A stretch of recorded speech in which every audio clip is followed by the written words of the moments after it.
Calling all black men. This is a call to action. This is a call to action, an action call. Calling all black men. This is a call to action. This is a call to action, an action call. For 1 million black men. I am Kwesi to put you on a call path to win. This is not a Zoom call or a call on Facebook Live. Though we are virtual, we are live. Not a call on TikTok like MLB black men, we are on the clock. Not a call from Snapchat. Move back, my bat. We are on first base to Isaac Hayes Jr. fan base. We have an eye line on third base. Grand Slam, not a call from Instagram, as we don't need validation with blue checks. We are the true checks. We do checks. We write checks. We are the right checks. We do family checks. We check in on our sons and our daughters. We are black men who walks on waters because our children like to FaceTime. We are black men who FaceTime. Let's FaceTime. This is still not a call from an Android or an iPhone. It is extraterrestrial to phone home. I know sometimes black men, we have to travel around the world to be appreciated at home. But you are not alone. You are in the each one, teach one green zone, where the elusive weapon is the truth. We are the black truth. We are Paul Pierce, the truth. We are the loot. We are 1 million black men strong. We will get along as we landline. We walk across their blue and red line. Now this call is from a landline with rotary numbers and a coiled cord. We are 1 million black men on one accord. This cord and phone transmits a dial tone, whether a local call or a call of long distance. Regardless of the distance, it connected us. Social media unconnected us. Our homes need us. They soul feed us. And not just food that give us niggas-itis. I write this, our homes bleed, sweat, tears for us. Black men, it is up to us. It is on us, not to just procure the bag. Buddha bless one, share it with me. Get the info under your afro, bro. And establishing sovereignty to be a one united bank for economic just us. Black men, we must set up a family trust to an estate, because right now everything is at stake. Because we can't lead from behind, from your behind to your mind. They are public with their relevance as they use artificial intelligence in this age of information. Elon Musk bought Twitter to gather more of our information. So if I have to be the Starlink, I will break the Starlink for 1 million black men. But I won't condone our culture with misuse of our information. So I grant you David Anderson for this financial literacy education. DA went from shy Southside streets to JP Morgan, Goldman Sachs on Wall Street. From Chicago State to Harvard. At 19, he fathered the economics in his family house. DA served in President Obama administration at the White House. He lived in China for 3.5 years, learning the Chinese economy, the renminbi. To the British pound, black men, let's get this pound. To the European euro, we NBA step into the euro. To the Uganda shilling, black men, let's be empowered by our billing and be willing to learn and understand. Money is just a tool to build unshakable wealth. 7 generations deep that DA will teach that we can compete in an economy beyond that's local. Black men, we must think global. So I present to you David Anderson to put you on this financial literacy path to win. Welcome to the movement. 1 million black men.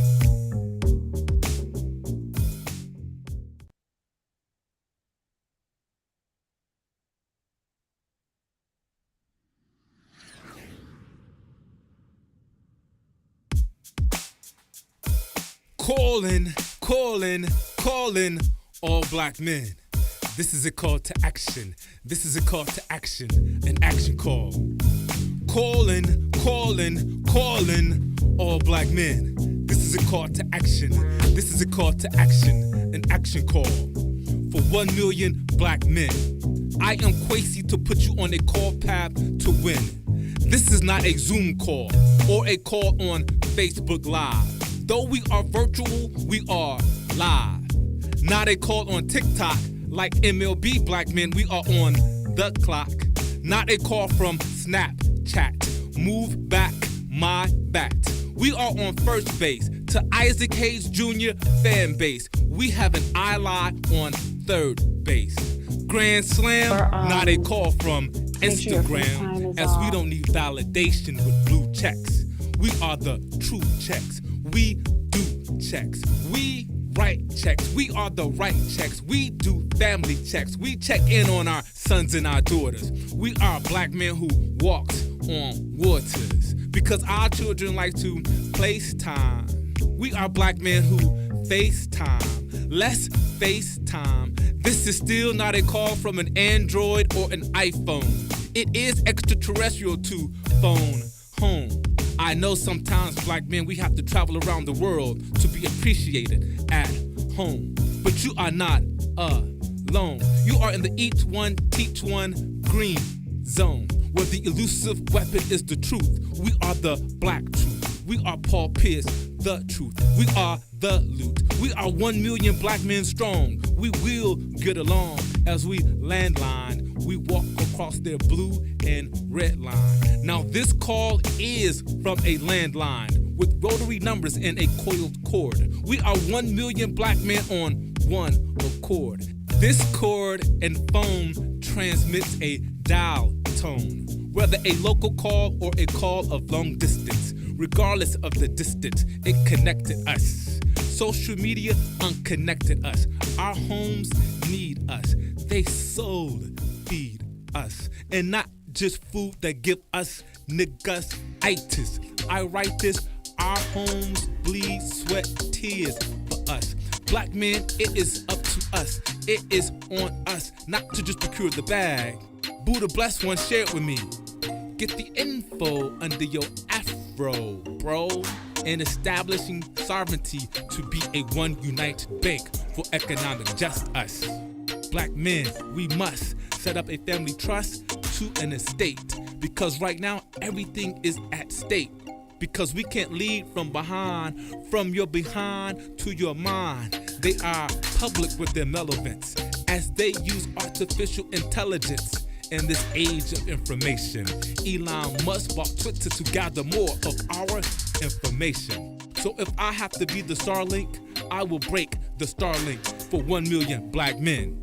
But I won't condone our culture with misuse of our information.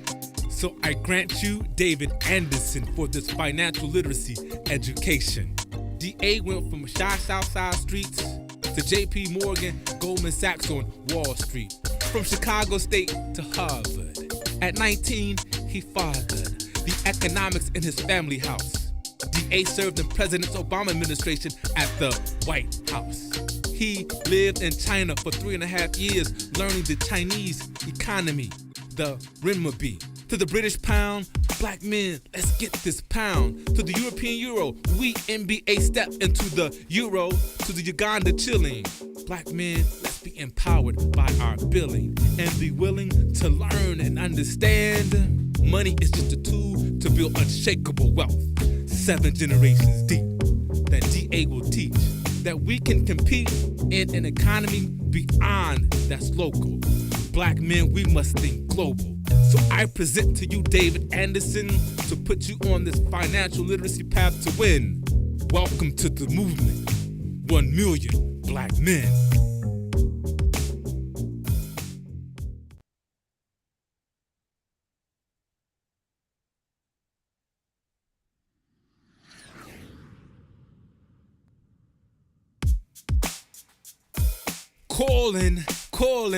Calling all black men. This is a call to action. This is a call to action, an action call. Calling all black men. This is a call to action.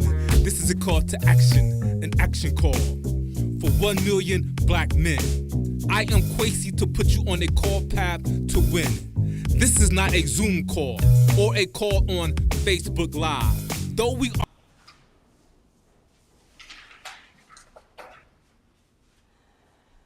Let's go.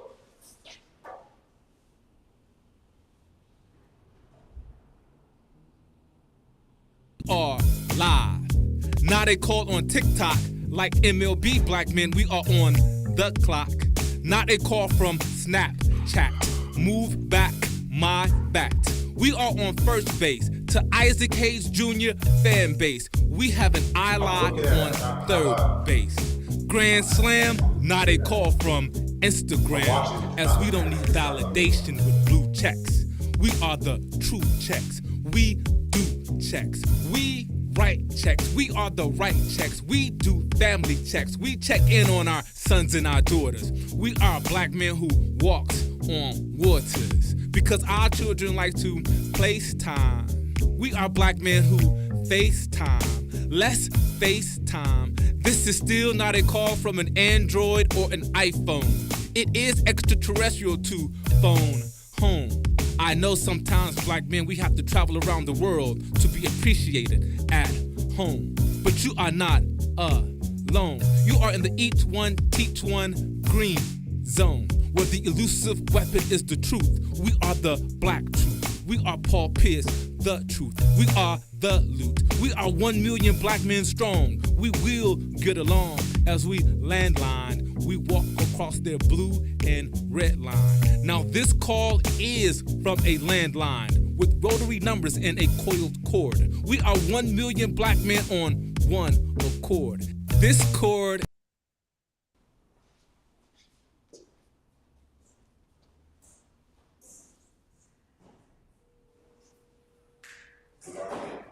All right. Welcome, 1 million black men. Gentlemen, hey, first off, let's say this. We're dealing with some technical difficulties.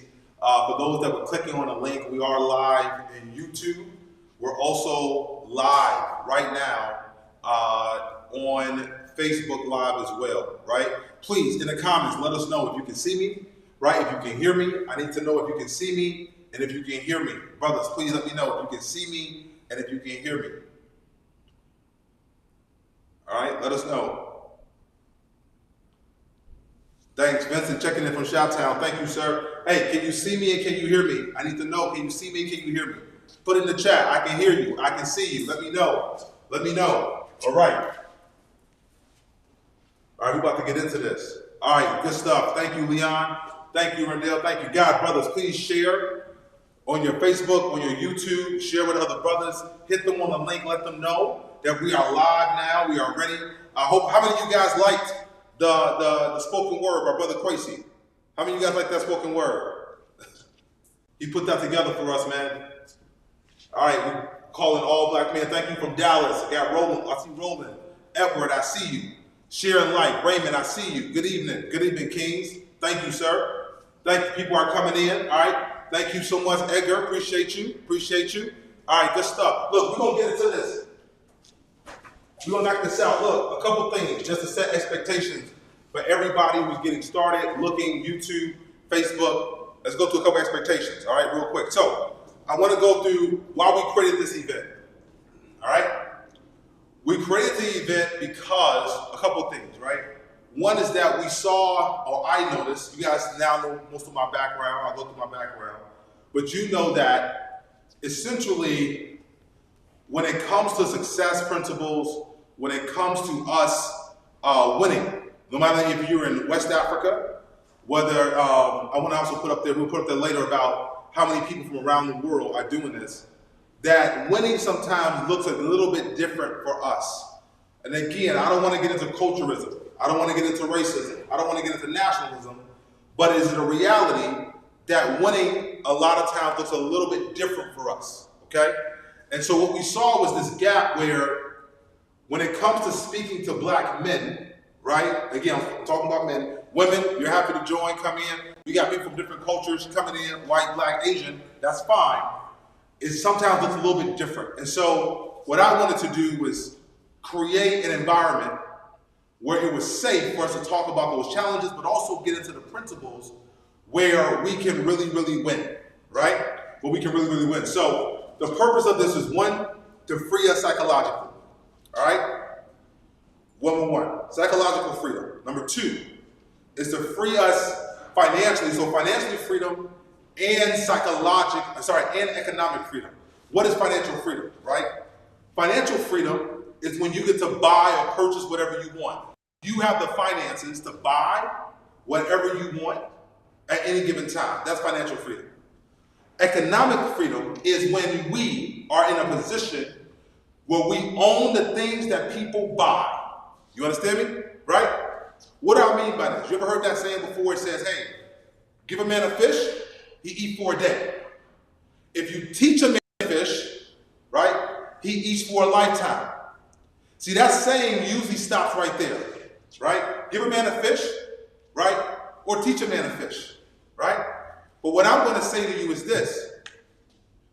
We're not just going to give you a fish, nor are we all going to teach you how to fish, but we're going to teach you how to own the pond so your next generations can fish. You understand what I mean? Right? Hey, if you whipped that, put a 1 in the chat. If you heard that, if you got that, put a 1 in the chat. Put a 1 in the chat. Put a 1 in the chat. You understand what I mean? Right? We're not going to give it to you. We're not just going to teach it to you. We're going to let you and teach you how to own the pond. All right? The other thing, here it is. Put up that slide real quick if you can. I don't know if it's possible. How many countries we got represented real quick? I want people to see this. Right? We got 23 countries. Get that slide up? Get that slide up. I'm going to get that slide up. Get that slide up. Right? We got 23 countries represented. We got brothers from West Africa, brothers from Yemen, brothers from Brazil, from the UK, from Germany, Switzerland, right? Canada, obviously Japan.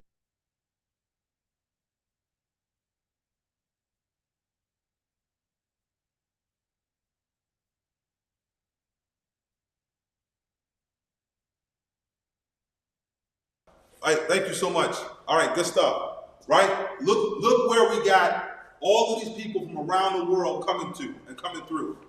Right? Look at that. Right? I got brothers in there that saying from Nigeria. I know it's late there, right? Matter of fact, in the chat real quick, put in what country you're from, if you can. Put in what country you're from. If you're from the U.S., put in the state, right? Put in the state or the city. Put in your city.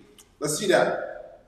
All right, so we're going to get started. We're going to knock this thing out real quick. What I want to do is let's put in the testimonial. Let's put it, Bali. Man, my man from Bali. Baby, Bali living. I see you. Hey, let's real quickly, let's play the testimonial. I think we're going to play him later. Let's have Arsenio. Let's play our Arsenio testimonial. Becky, let's make sure we do that. Becky, let's make sure we get Arsenio, Texas, LA. I see you. All right. Okay, let's go. Let's make sure we get, let's play Arsenio's testimonial real quick. Then we're going to get into this concrete lesson, teaching. Cincinnati, Maryland. That's what I'm talking about. Let's go. All right, can we get that video up? Arsenio's testimonial? Let's go. Love it.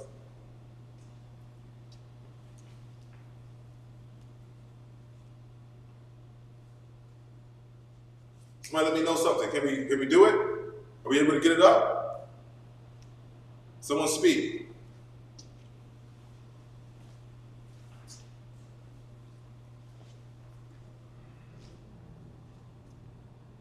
If you can't get if you can't get it up, somebody let me know.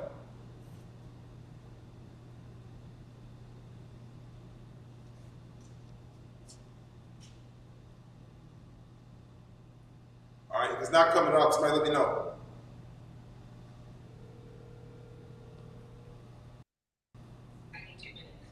Okay, all right, let's go straight to the lesson. Let's do this. All right, so here we go. Get your pens, notes out, paper, everything out. Let's go. We're going to get ready. So, as you guys can see, I put this together now. That's what I want to do. As I talk to everybody real quick, right? What I want to do is this. I want to, if we can, right? For the brothers that are on here, okay? For the brothers who are here, and you've already accomplished what I call the bag, right? You got millions in the bank. I know that you're here, and I know, right, that like you're looking for certain concrete things, and we'll talk about them. I'm talking to brothers that got 7 figures in the bank already, right? Maybe you sold your business, maybe you already built a business, everything else. But I need you to be patient. I'm going to touch on you, but I know you saw my background, and you came for those nuances. I know what you came for. But there's a lot of brothers, the masses of brothers here, are trying to get to the bag, right? Right? They're trying to get to their first 100K, trying to get to their first million, right? So what I want to do is that I want you to be patient with me. Stay with us.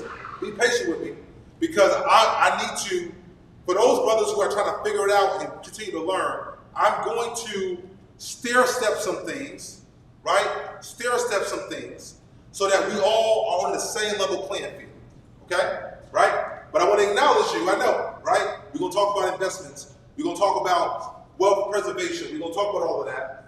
But I need you to be patient, because in the first 10 to 15 minutes here, I got to get the brothers who may not have had the chances you had, may not have had the mentorship you had, right? I got to get them up so that we can all come up together. Everybody okay with that? Put a 1 in the chat if that's okay with you. Put a 1 in the chat, right? Put a 1 in the chat. Okay? We are going to do this together, and we're going to rise together, right, as a diaspora. Okay? It's not enough for 1 or 2 of us to win. Those days are over. It's not enough for a couple. I like what Jay-Z said in his last album. He said, what's better than 1 billionaire? 2. What's better than 1 millionaire? 2. What's better than one of us or a couple of us getting to the bag and all of us can win together? Y'all with me? Okay? All right, so here we go. Let's talk about the education piece. So today, you're going to follow me. Need the camera to follow me, right? We're going to walk through a couple things. We're going to walk through, over the next 2 days, we're going to walk through, right? Education. So write this down. Education. Concentration. Okay?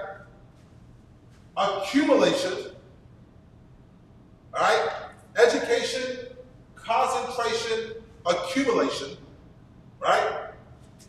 Diversification. Right? And preservation. I promised you guys on the website, I'm going to give you the game as it pertains to wealth and how wealth is created, how it's done, and everything else, okay? Right? We're going to walk through these 5 things, and we're even at the end, we're going to get into protection, okay? But education, concentration, accumulation, diversification, and preservation, all right? Okay? We're going to break this down, we're going to make this real plain, all right? So, here we go. Let me give you real quick, a quick secret. Your mama, I know you love her, right? All of us got good mamas, right? We all take care of our mama. We look after our mama, all right? Your mama lied to you. Your mama loves you, but your mama lied to you. Here's why. Your mama told you you were her son, and your mama told you that you were special.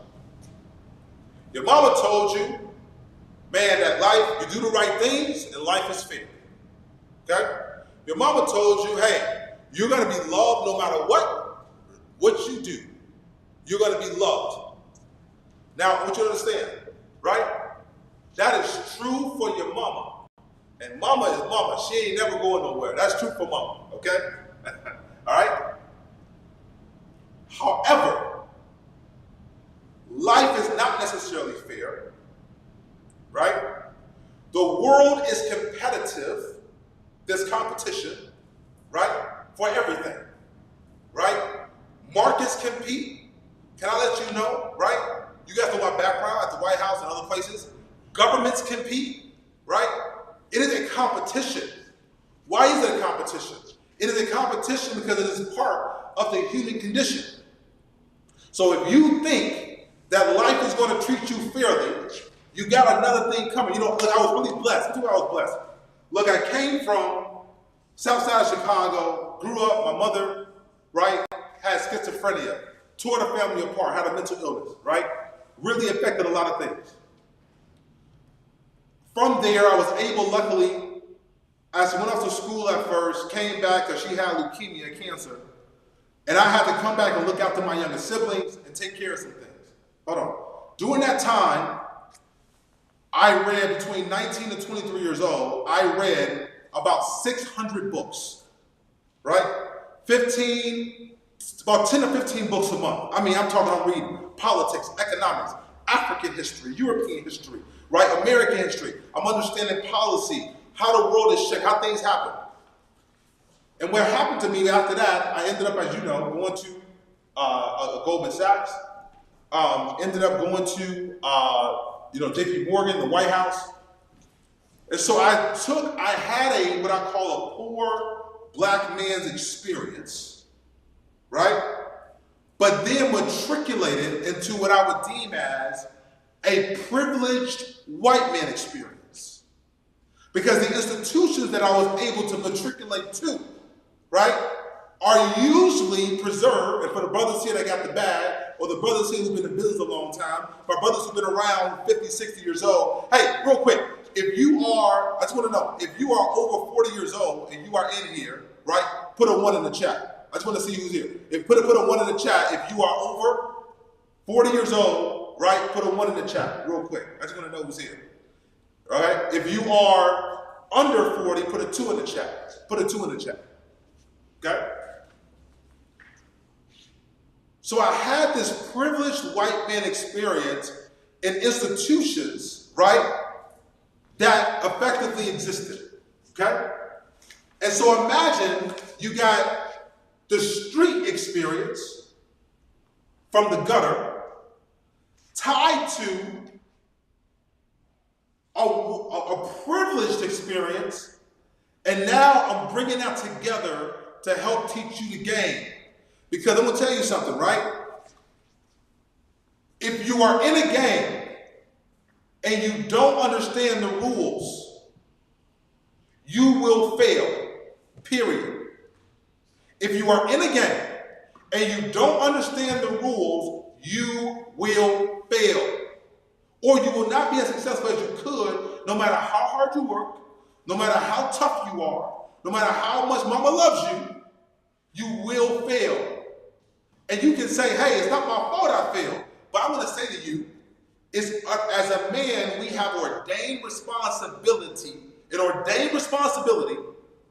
to learn the game in which we operate in. Why?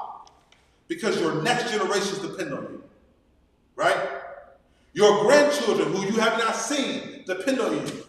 Uncles and nieces and other people, they depend on you. How many in here, right? How many brothers in here take care of more people than just your immediate family or just you, right? If you do that, I want you to put a 10 in the chat. Put a 10, 1, 0, all right? Put a 10 in the chat. If you take care of more people than just you and yours, I need you to put a 10 in the chat. Put a 10 in the chat. All right, they're coming in. All right, yeah, because I know. Guess what? That is part of the African experience, right? When we in the villages, right? So my brothers who are on the continent, right? We look after the whole village. We don't put mama in nursing homes. We don't do that, right? Hey, bring your mama. You tell the wife, bring your mama here. Hey, let her live with us, right? Cousin June, they out of a job? Okay, come on in. So it is our responsibility, ordained responsibility, to learn the game we're in so we can take care of those that God has given us to take care of.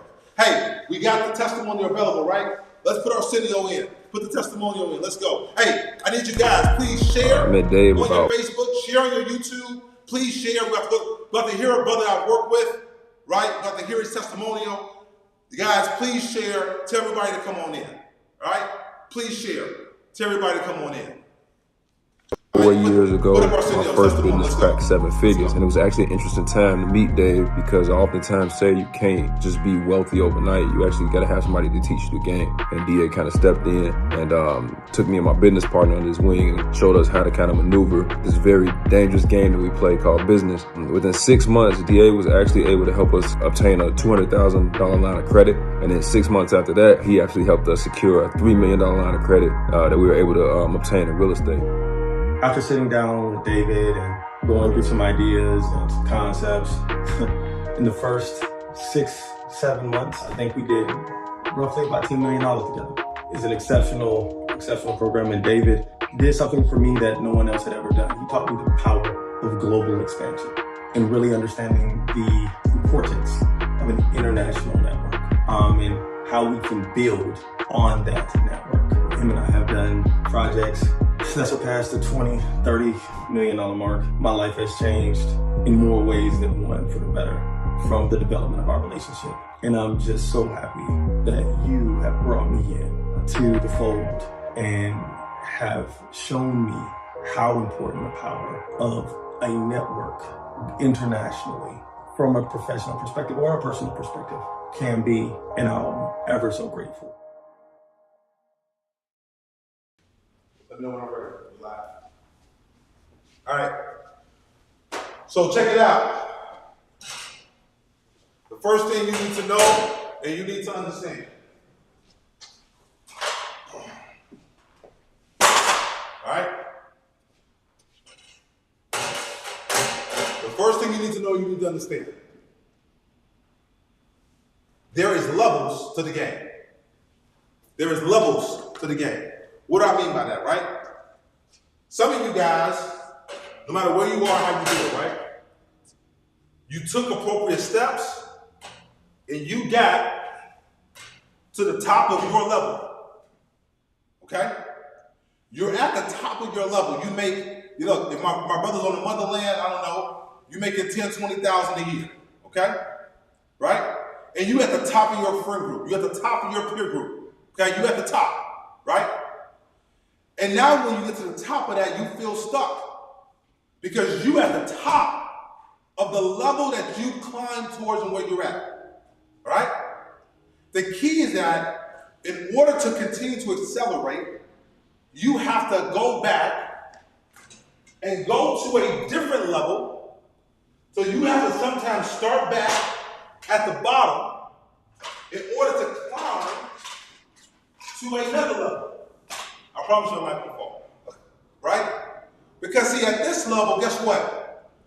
You got to learn more. There's more risk.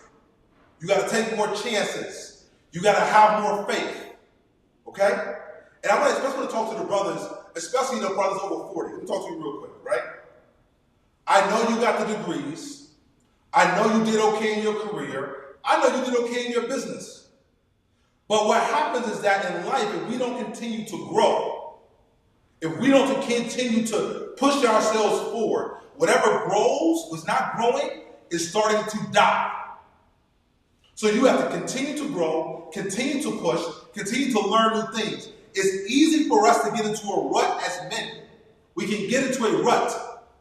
And so you have to do that by challenging yourself to go to the new levels. I had this latter one here as an example because I want to make the point and make sure everybody understands that. So in this conversation, right, hopefully, my hope is that it challenges you to go to a new level. Okay? All right? So let's go. All right. So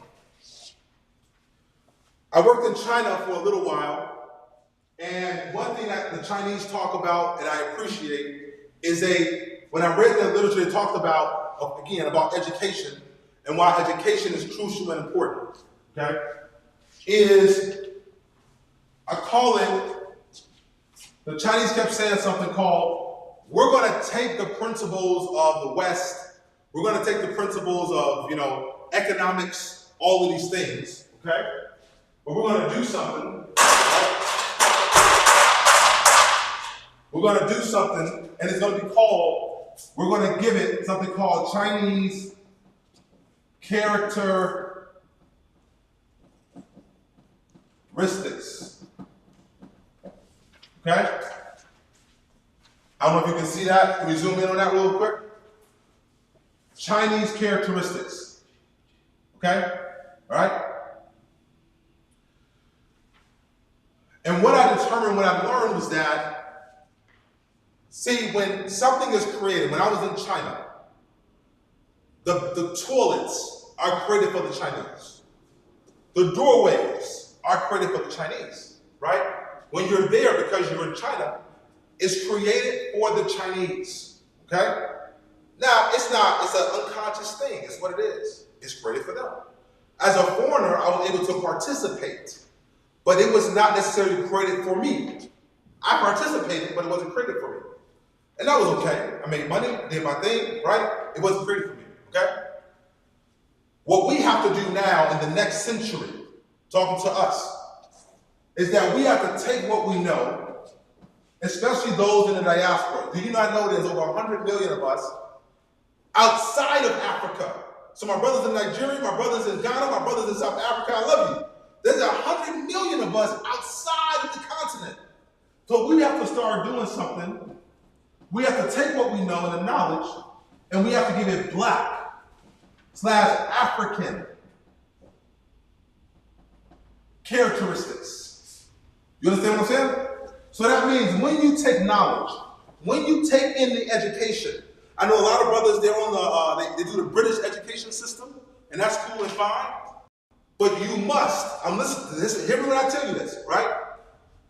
You gotta give it what you understand, Black and African characteristics, right? Give me an example, right? Here it is. Here's one of the miseducations of us as African and Black folks, right? Those outside of Africa would understand this, even those inside of the continent, right? There's this notion that Africa is poor, right? There's been this notion, Africa's poor, right? But I ask, the question is, if Africa is so poor, then why is everybody there? Why are the French still there? Why are the British still there? Why are even the Chinese brothers still? Why are they there if it's so poor? We got to ask ourselves these questions. Oh, wait. Oh, wait. Education number one. The game defined number one, right? Here it is, right? Here it is. When you find something good, you got to convince everybody else, and even those who are there, that is not good. So that means if I come to your house and I find precious jewels and silver and gold and all the good resources, and I want those resources, I got to step in and convince you that, hey, the gold, the precious resources, all that kind of stuff, hey, you know what, man, this is not really that much. I'm going to take that, and I'm going to take it with me. You understand what I mean? So the richest continent in the world is seen or perceived as poor, and it's not true. So when all the brothers outside of Africa, if you have not gone to the motherland, you need to go. You do not know who you are. You will not know who you are until you get to the motherland. That is the birthplace of humanity. We now know that. Life started there. All of us. That's where it started. Okay? So, I need you to understand that. Miseducation. Number two, I'm going to use America and Brazil. Because in many cases, right, the notion of the propaganda is, I like to say that we're over-sexualized and then we're over-criminalized. Okay? How is it that people are afraid to walk into or deal with, in some of our countries where we're at, Black neighborhoods? Okay? So they're afraid of Black neighborhoods, okay? But every week or every other week, there's some type of massive shooting that takes place, right? Movie theaters, schools, parades, you name it. Hold on, wait, listen to this. Hold on, listen to this, right? In other communities, but yet our communities are unsafe. Guys, that doesn't make sense. That the miseducation of ourselves. So I want you to know that you got to look at yourself and understand that everything you ever needed is inside of yourself, is actually in your community, is in partnering with your community. Everything is there for you. But I want you to see the miseducation. Do y'all see the miseducation? If you see the miseducation, say I see it. Just say I see it in the chat. Just say I see it. All right. So, here we go. In the global world that we operate in today, the global world, now we're having a family talk. We're having a family talk real quick, right? In the global world, and I know we all got this, but CP time and African time, okay, does not work if you're going to get the bag. I want you to be sure you heard that, okay? Look, I've done business in 18 countries across the world. I have traveled to 50 countries in this world, and I want you to hear me. CP time, which means color people time, and African time does not work in a global world. When you're operating in a global world, I know many of us, we live in the sun, right? My Jamaican brothers who are here, look, I love it, man. My brothers who are in West Africa, East Africa, right by the equator, I get it. My brothers in Belize, I understand. Brazil, I understand. But if you are going to operate and win in a global world, you have to work with other people. You have to trade with other people. CP time and African time does not work. Save CP time and African time for when you with the family in the backyard having a barbecue or at the wedding or at whatever grandma's funeral. Save it for then. But when you operate in your business, when you operate in your industry, because you got to take care of your family, CP time and African time is non-existent. You don't operate like that. You need to be on time, in time, and ready in time. I went off today, right? I wanted to make sure that, hey, when we started, we really started. We had the loops, we had the videos, right? And so I'm accountable to you as a consumer, right? As an advisor, to make sure whatever we do it timely, decently, in order. Look, I told my friend the other day, how many like Jamaican food? Huh? How many like Jamaican food? If you like Jamaican food, say, that J food, baby. It's that J food. I love that J food. But I say, man, somebody got to figure out a franchise Jamaican food.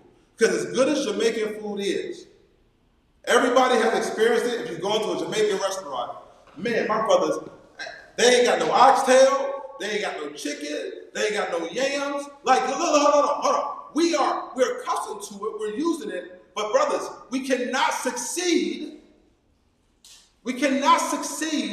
first in that miseducation. You have to be on time. You have to be in time. Your business, your generations, your children, they depend on it. Of you being ready and on time. Okay? That is a miseducation that we have. Okay? The other miseducation that exists is this idea, okay, of that somebody, somewhere, somehow is going to put me on. Somehow, somebody, somewhere is going to put me on. Let me tell you something, that's a lie. It's not true. That's a lie. Nobody is going to put you on unless you are their relative or there is something that you do it. The world operates in reciprocity. Do not think that you are going to magically somehow, it's going to be a miracle from God, and they're going to come down from the top, and then somebody all of a sudden is going to put you on. Nobody's putting you on. You have to do the work. You have to put in the effort. You have to read the books. You have to take the classes. You got to get the mentorship, right? And then you get to do what? You get to put yourself on.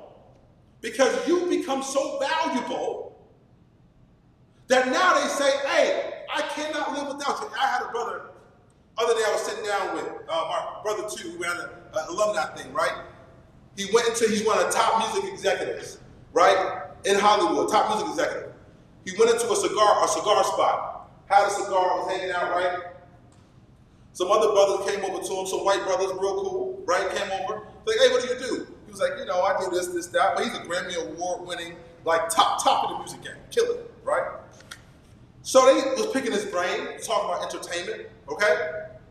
Entertainment. And so he gave him some ideas. He said, man, this, that, this is how I would look at it. I would do this, that, for entertainment. Didn't know that the guys, those brothers, owned an athletic league. They owned an entire football league. Hold on, wait, listen, right? They came back to him and said, hey, guess what we got to do? We about to offer you some equity. We about to do all this stuff for you because what you have, we cannot do without you. Now someone can say, man, that's real lucky. He got put on. No, he didn't get put on. What happened was that he had enough value, he had enough skill set to where they said, we need you.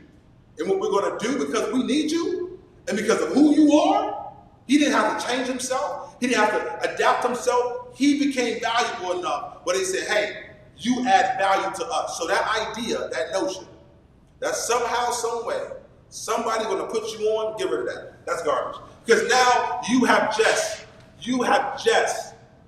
given your success to somebody else. You are waiting for somebody else, right? You are waiting for somebody else to be your savior. You are waiting for somebody else, right, to help you succeed.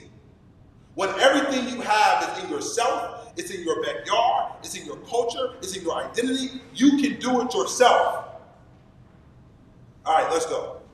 Now, this says keep freezing, but make sure you check. All right, real quick. We're going to do a quick giveaway. I'm about to get into accumulation, right? We did education, get to accumulation, but we got a couple VIPs and some giveaways. Hey, if you haven't yet, look it up. Go to the site. You can sign up for VIP.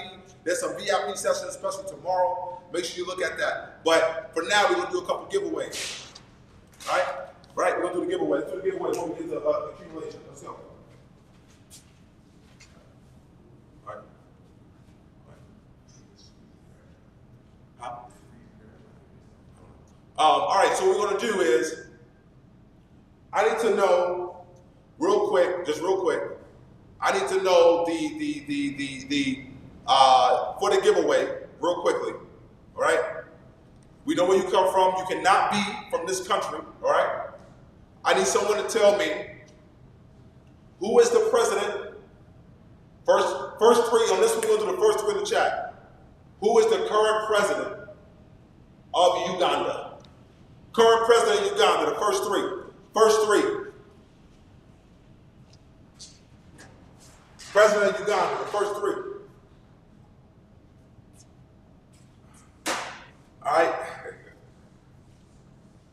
All right, we're doing the giveaways on that. First three, President of Uganda, put it in the chat.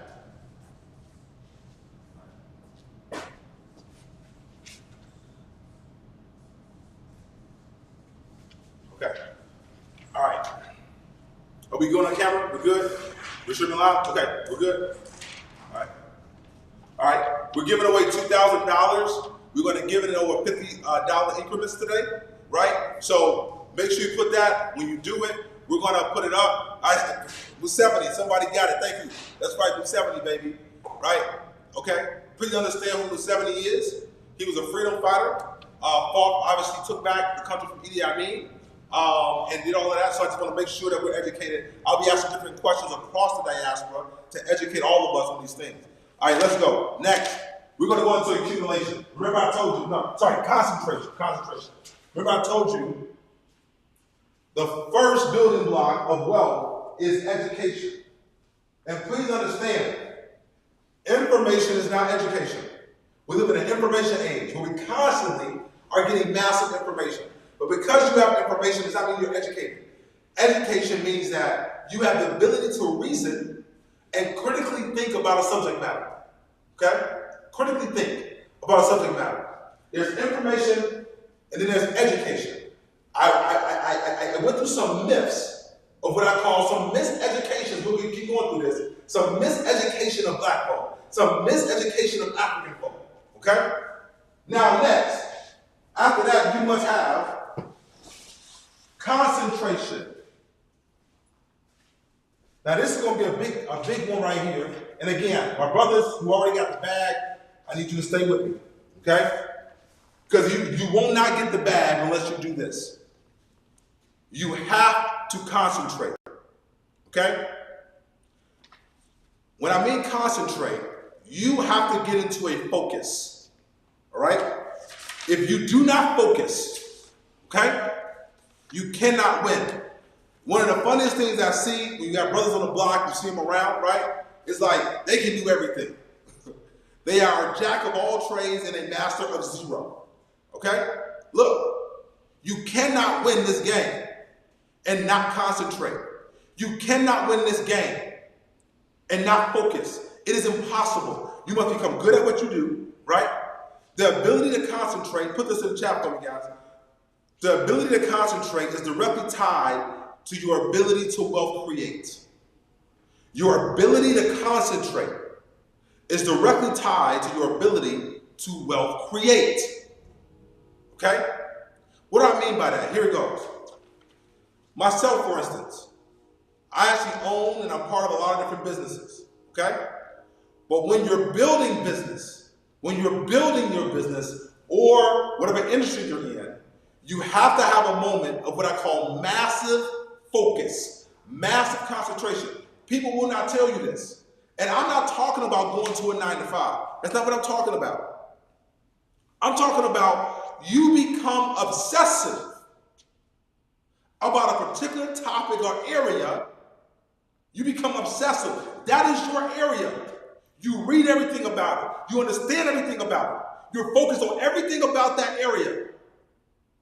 Whether you're running a business, you're doing a trade, you're in corporate, you're doing a skill, you become, I remember, so there was a brother, he was the owner, CEO of American Express. His name was Ken Chenault, okay? We had a chat with Ken Chenault, right? He retired now, right? Brother went into corporate, he was in corporate, okay? And he basically said to us, to get to the CEO spot of American Express, he put his head down, listen to this, for 15 years. 15 years, he put his head down and did not look up until he had become CEO. 15 years, brothers. Head down, focus. This is what I'm going to do. This is what I'm going to be about. I'm going to knock it out. And did not look up until he became CEO. What I'm going to tell you is that may not be your route, but you cannot get away from success and the ability to concentrate and focus. You cannot get away from it. And entrepreneurship, okay? If you have businesses and you're there, you have to put your, look, and I know, I'm not saying you don't have time to relax. I'm not saying you can't take a little bit of me time.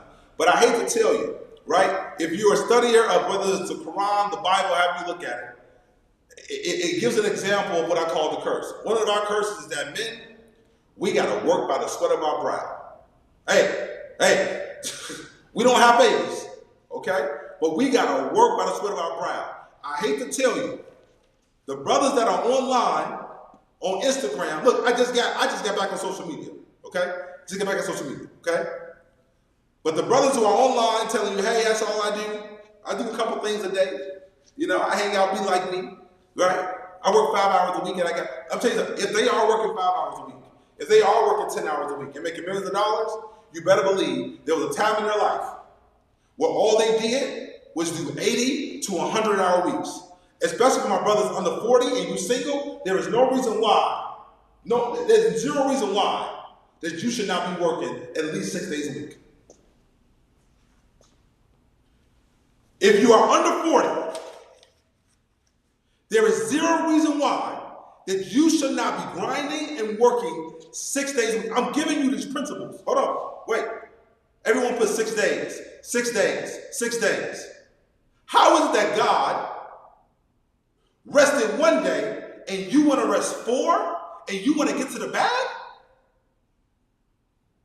Please explain this to me. Somebody explain this to me in the chat. If God worked 6 out of the 7 days in a week, and we want to work 2 out of the 7 days in a week, and you want to get to the bag, you are kidding yourself. You are not concentrating. You are not concentrating. You have to concentrate. That is one of the big things. Now, also, right?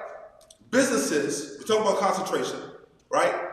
Businesses are broken up, and what I define as 3 areas. Okay? 3 areas.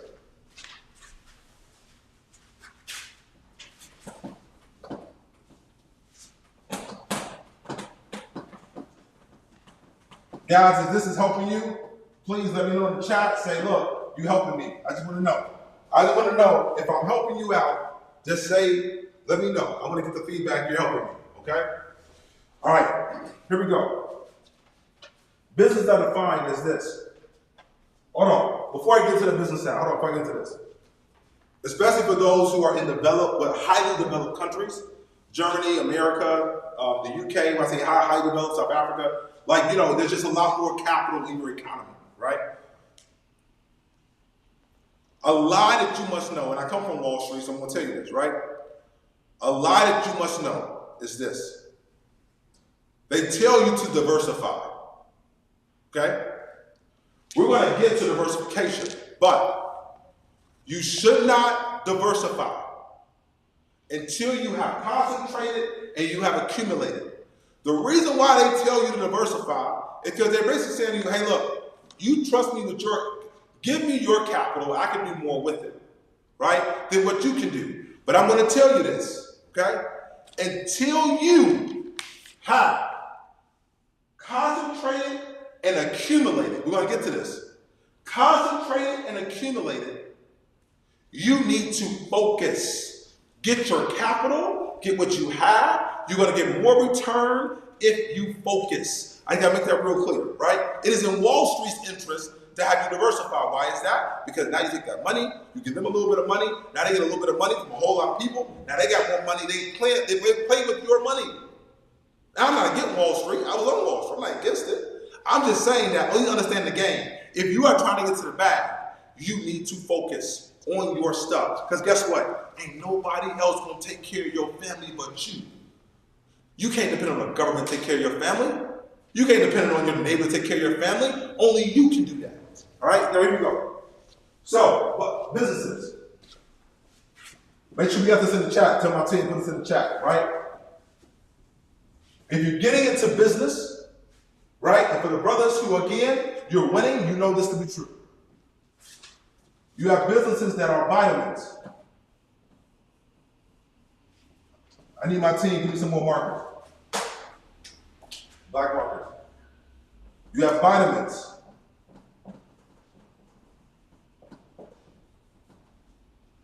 You have painkillers.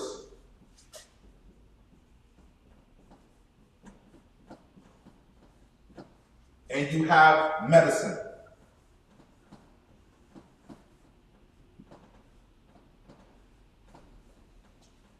Vitamins, painkillers, medicine. Most businesses fall into these categories, okay? Vitamins, painkillers, medicines, right? Vitamins, painkillers, medicine. What is that? What is a vitamin? A vitamin business is a business by where it's good for you, right? It's a product or a service that you could get, but you don't necessarily need it. So when vitamin businesses come around, or if you're in a vitamin business, how do you know? Because a vitamin business is an elective business. Usually these businesses are businesses that you need, right? Because of, something that someone tries out. A good example is the fashion business, fashion and branding. That is a vitamin type of business, okay? Fashion and branding is a vitamin business. Why? Because nobody has to wear it. They don't have to wear it. They choose to wear it based upon what that identity and how it makes them feel, okay? Right? So a vitamin business, again, can be good for you, but it's something you have to do. I'm going to get into later how you deal with a vitamin business. Next, painkillers. Painkillers are businesses that somebody must have or unless they experience pain. Right? You must have it or you're going to experience pain if you don't have it. Example, ready? The garbage and trash business, trash pickup. I hate to say it, it's a painkiller. Why? Because if you have trash out for too long, it starts to stink. And you start to stink. So you want somebody to pick up your trash. You gotta do it. Another painkiller business. Ready for this? Right? Okay. Dentists. Dentists are painkiller businesses. Why? Because when your teeth hurt, how many of you have had their teeth hurt, right? You gotta go to the dentist. You gotta go, right? Painkiller businesses are businesses that are must. Now, I'm gonna get into what I like personally. I like painkiller businesses because I think particularly for us, and particularly for black men, I think it's important and it's crucial, okay? Right? Okay? Because of the reason, I'm gonna go through this for a minute. I want you to write this down, we'll do something really important. When you're assessing a business, okay, you wanna look at, and again, I'm speaking to black men. I know there's some black women in here, I know there's some other cultures in here, but today I'm speaking to black men, okay? You must go through, right? Find the opportunity, whatever the unique opportunity is. That's number one. Find a unique opportunity. Okay? Number two, you must understand the bias of the industry. Hold on, this is very important. You must understand the bias of the industry. Okay? All right? Number three, then you must exploit the weaknesses. Identify the opportunity, understand the bias, and then exploit the opportunity. Now, what do I mean by that? Especially the people who are in what I call vitamin businesses. If you're in a vitamin business, you must do this. What does that mean? An area of a vitamin business is like, for instance, public relations. Okay? Great business, makes a lot of money, 100%. Okay? People don't necessarily need it. Now, crisis communications, they need it. But they don't necessarily need it. They elect to do it for whatever result or outcome, just like vitamins, okay? But in that space, there is what I call subjectivity. Vitamin businesses, many times, are subjective. I was in the money business, okay? In the money business, people don't have to give you their money. They elect to give you their money, all right? Okay? When you're in the wealth business, people elect to give. You didn't have to show up here today. You elected to show up here today, right? So when you are in the vitamin business, you must make sure, for sure, that you assess the industry bias of that industry. Meaning, right? They might put you in the diversity space. You probably could do the whole contract, but they might put you in the diversity space. A lot of people do government contracting. I'll speak to the Americans right now, right? Those who are Americans, right? What happens? You get certification, minority business thing, whatever the case is, right? And what do? Right? Because of the industry, because of the space, they limit you to a percentage, right, of the entire contract. You have to understand the bias. But after you understand the bias, you must exploit its weaknesses. We'll go into more of this later, especially in VIP. We're going to go into a lot into this in VIP. But again, identify the opportunity. Second, right? Understand the bias. There is bias. Look, the last couple hundred years, a bunch of black folks were shipped around the world and made slaves. Okay? That's what it is, right? Then they fought for freedom across Africa, across Europe, across the Americas. Okay? Right? But guess what? The systems were already built. Colonialism already existed, right? So these institutions, for whatever reason, they have biases. Look, I'll talk publicly. I'm not mad. I'm not mad at the system, okay? But what's her name? Guys, give me the name. The American lady that married to the royal family. What's her name? Meghan Markle. Okay, Meghan Markle. Okay. Meghan Markle marries a prince in the royal family. Okay, and then she's shocked, blown away. That wait up. There's racism. Wait up, hold on. They're not treating me the same. Megan, I love you, Megan. God bless you, sis. But what you did not do? You did not assess the bias of the royal family was responsible, right, for most of the exploitation that happened around the world. I'm not saying they're bad people now. No, listen to me. I'm not saying Queen Elizabeth is a bad person. I'm not saying that. What I'm saying to you guys, please share this. Please share. If you're on Facebook, if you're on YouTube, hit up your buddy. I'm going into real stuff here. Okay? Please share. Share, like, comment. We need you to share and like. I'm going to go through this. I'm not going to hold anything back. Okay? But please understand that you can't. Look, the institution itself. Megan, you were shocked. You were blown away.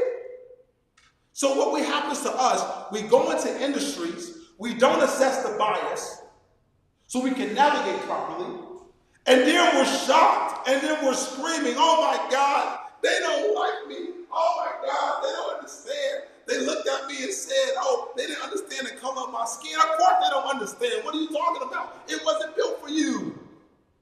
So if you are going to go that route, if you are going to trailblaze in an industry, especially in the survival business, then you have to go in knowing that, okay, you know what? I got to move a certain way, all right? I got to assess a certain way. And people keep saying to me, they were saying to me, we got this whole thing called, what's it called? Cultural appropriation, right, in America right now. Cultural appropriation. Oh my God. They took, they're not black, and they showed up, and they did all this black stuff, and they sold the black culture, and they sold it to other people. Okay, let me get this right. Somebody came into your culture, saw something that other people would buy or appreciate. They adopted it, took it, and then sold it to their people or their group. And now you're mad because they did.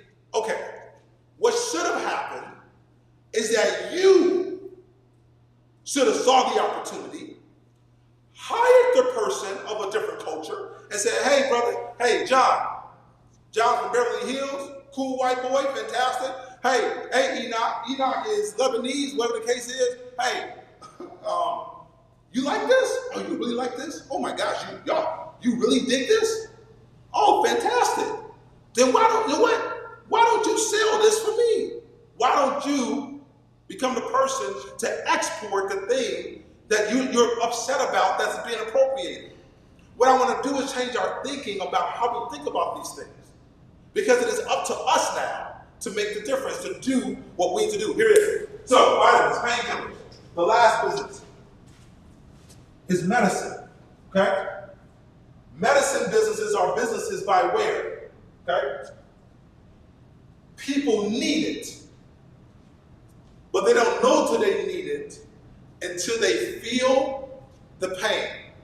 A business like this is like cybersecurity. I think it's a great business example. Cybersecurity, nobody thinks about cybersecurity. They don't think about it at all. Until what brothers? What happens? What happens? Until you get hacked. Until somebody locks you out of your system. They lock you out of your bank account. They lock you out. Then all of a sudden, you go, oh my God, I need a cybersecurity professional, right? In each of these businesses, you have to operate differently. So I'm going to give you a couple keys in these type of businesses, right? Ready for this? Vitamin businesses, you're going to have to focus on brand, okay? You're going to focus heavily on your brand. Remember, somebody is electing to adopt you. They're electing to be involved with you. They're electing it. So you must focus heavily on brand. Okay, heavily on brand. Okay, right? Heavily on brand. and also marketing. Okay? Diamonds are a great example, another vitamin business. You don't have to buy a diamond. They just convinced the whole world that diamonds is a girl's best friend. You don't have to buy a diamond. Okay? You can get a gold ring with a cubic zirconia or emerald or whatever you want to get her. But the diamond industry convinced the world through branding and marketing that diamond is a girl's best friend. So you are forced now to get a diamond. Painkillers. Painkiller businesses, you have to focus heavily on operations and execution. Okay? Now, again, in all business, you must do brand. In all business, you must do marketing and all these things. I'm just telling you, in the kind of business that you're in, what happens, what's the focus, okay? All right? Operations and execution, all right? For the brothers who got a bag and you started to win in life, yeah, go ahead and put a 1 in the chat because you know this is true. Put a 1 in the chat, right? People are coming. In the painkiller business, people are coming to the dental office. They're showing up.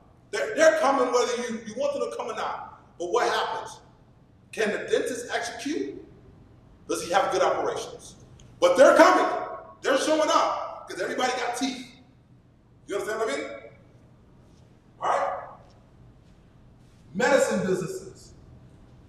You're in a tough one because in medicine businesses, you got to do a little bit different. It's a little bit different of a game.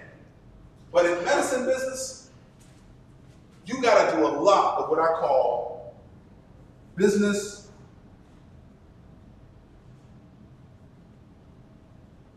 development.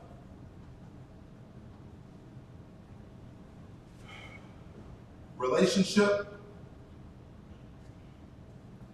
building. Again, all businesses need this.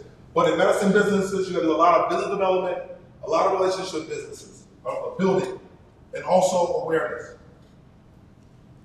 Because what has to happen in the medicine business is that when the person has that need, when it happens, right?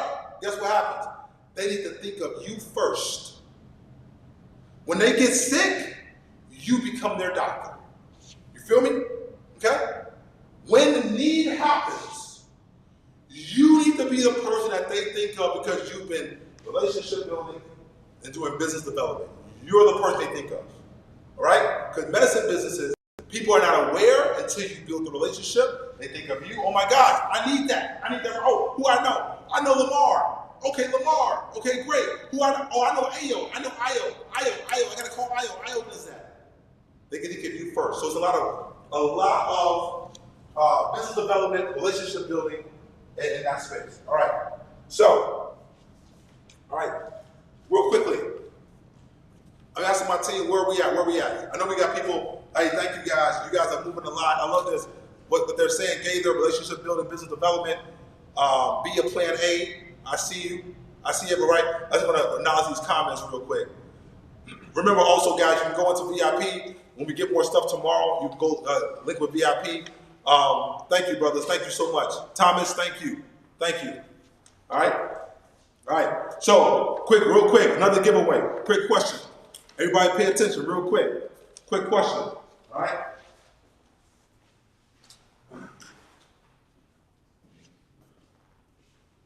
In what African country is the oldest, what we consider the oldest fossils? In what African country are the oldest fossils to date? What African country? Right? What African country are the oldest fossils? First 3 people, they win $50. First 50 people win $50. Real quick. What African country are the oldest fossils? Right? Also remember, VIP is available. Actually, they're telling me now, VIP is still open. We're going to cut that off here, actually pretty soon here today. But please, in what country, African country? Oh, yes, Ethiopia, baby. Just a quick fact, Ethiopia is one of the few countries in the world that has never been conquered, ever. Right? All right, for brothers that did not know that, Ethiopia is one of the few countries in the world that has never been conquered, never been colonized, never been defeated in its history, all right? I always joke, I said the reason why, because we all know, right? Ethiopia got beautiful women. They had the best spies, right? Everybody came to Ethiopia, they married the women. Well, they had the best content. I'm not going to go conquer the country that my wife is in, you know? But the point is that Ethiopia, actually, I'm joking, but please don't get on me. Ethiopia actually has some of the oldest fossils today, all right? Okay? All right, so, team, am I good? Are we good? We keep going?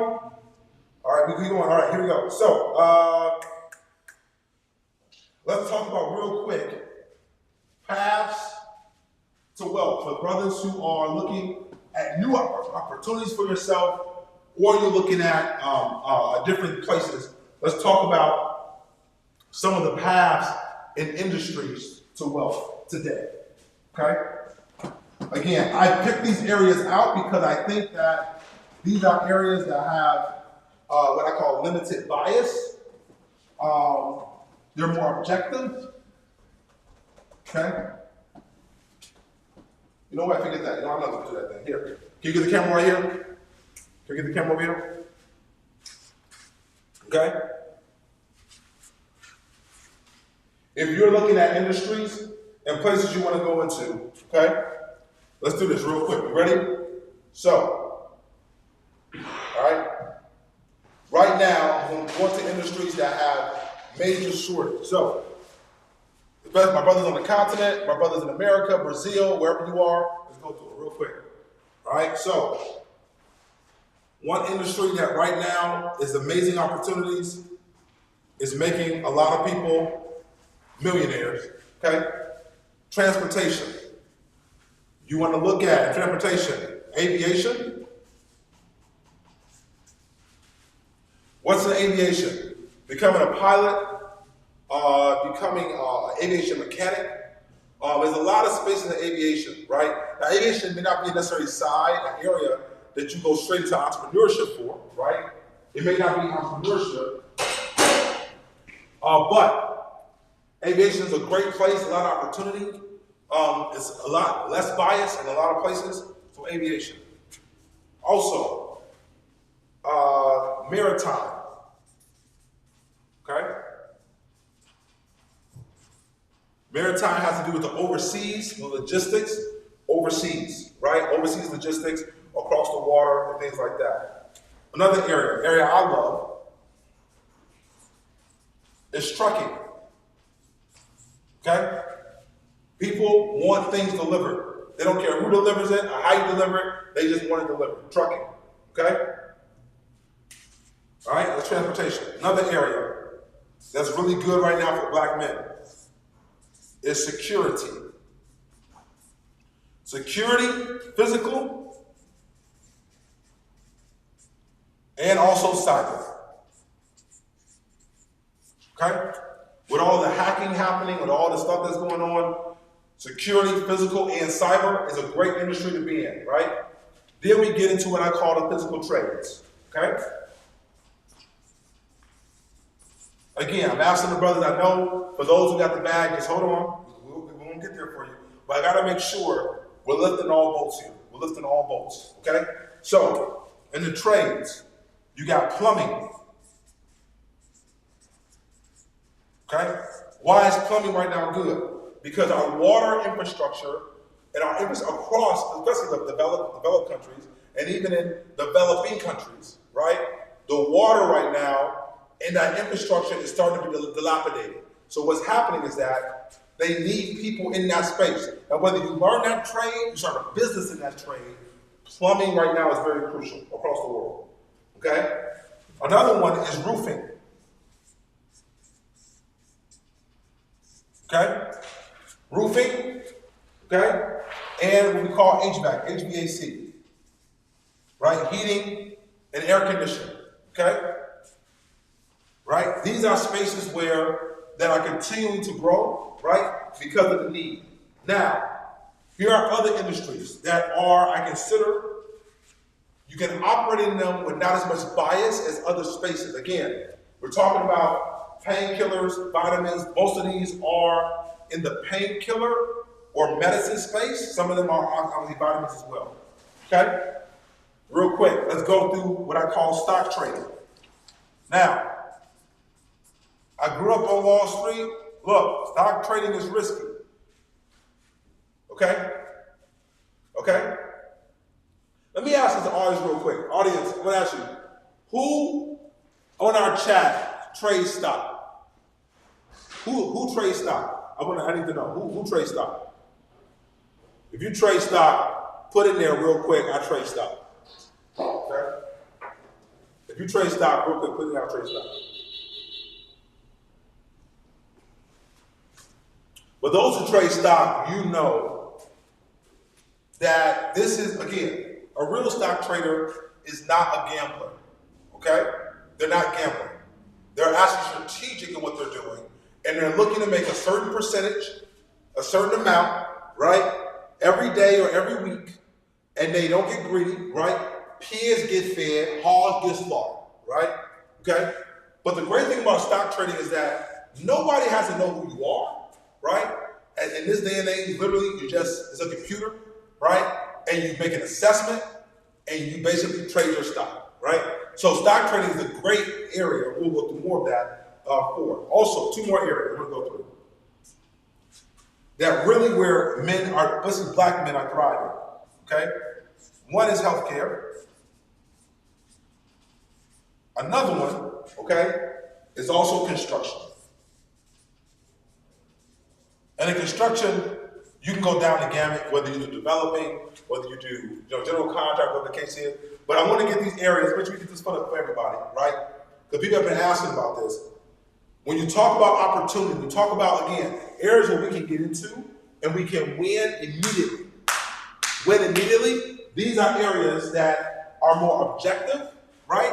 And we can get the bag. Aviation, trucking, maritime, security, trade, stock, healthcare, and construction. Why healthcare? Well, healthcare is usually women dominated for the most part.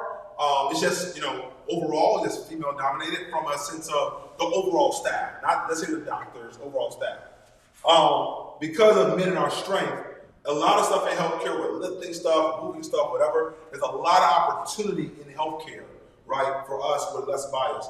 Construction, obviously, again, machinery, construction, it could be you learn how to use a excavator, right? You learn how to excavate. You learn how to do concrete. I got a buddy of mine I worked with, true story. Actually, I don't have his testimonial. A buddy of mine I worked with, also brother, name is John. He actually was funny, he did security as well. Worked together, helped with a joint venture with $1 billion company. Got into construction and concrete. Through concrete and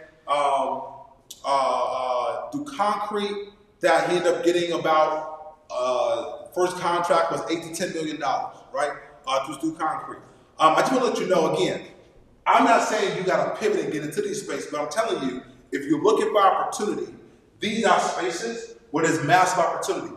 We're about to go now into an interview I did with a brother that I worked with that I helped. The reason why I'm doing this is because I felt like right now in the world, economically, the path for us, again, is sometimes a little bit different, right? And I felt that there just wasn't anybody out there speaking to us about the things that we could do across the diaspora in order to take care of our families and create wealth creation for 7 generations, okay? So we're going to go to an interview with a young brother who did some amazing things I've worked with, and let's go to that right now. We'll go to that interview. That interview is going to be about roughly about 30 minutes, and you guys can listen to the keys of that interview, and then we'll be right back, man. Hey, don't go anywhere. Hey, please share real quick. If you like what you saw so far, please say I like it. Put I like it in the chat. Also share on your personal Facebook, share on your YouTube. We're streaming live today, right? We're streaming live today because we want to help every brother we can across the diaspora. We got 23 countries represented, okay? Streaming on Facebook, streaming on YouTube. Some people are inside the private link. I appreciate you. Thank you. Please listen to this interview. You're going to learn about a brother who made kind of his first couple million, getting the bag, and how we started to leverage and elevate. Let's go. From a single-parent household, to hustling on the streets, to losing his corporate job, living out of his car, to now building a $20 million logistics empire, all before the age of 40. Arsenio Kane hasn't just learned the rules of the wealth game, he's mastered them. Brothers from around the world, give it up for Mr. Arsenio Kane as he shares the playbook to making your first million in trucking.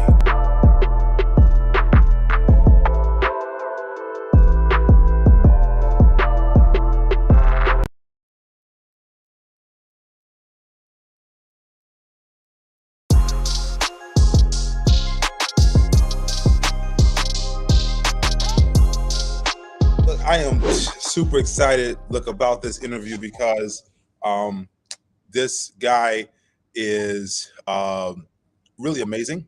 I know him from a couple different perspectives. I know him from business, right? I also know him personally, and I know his journey. Man, I feel those points. I happen to outbrag on him. I know that, for a fact, you've done. I think if you combine all your companies, you probably have done over $20 million in business now, or something like that.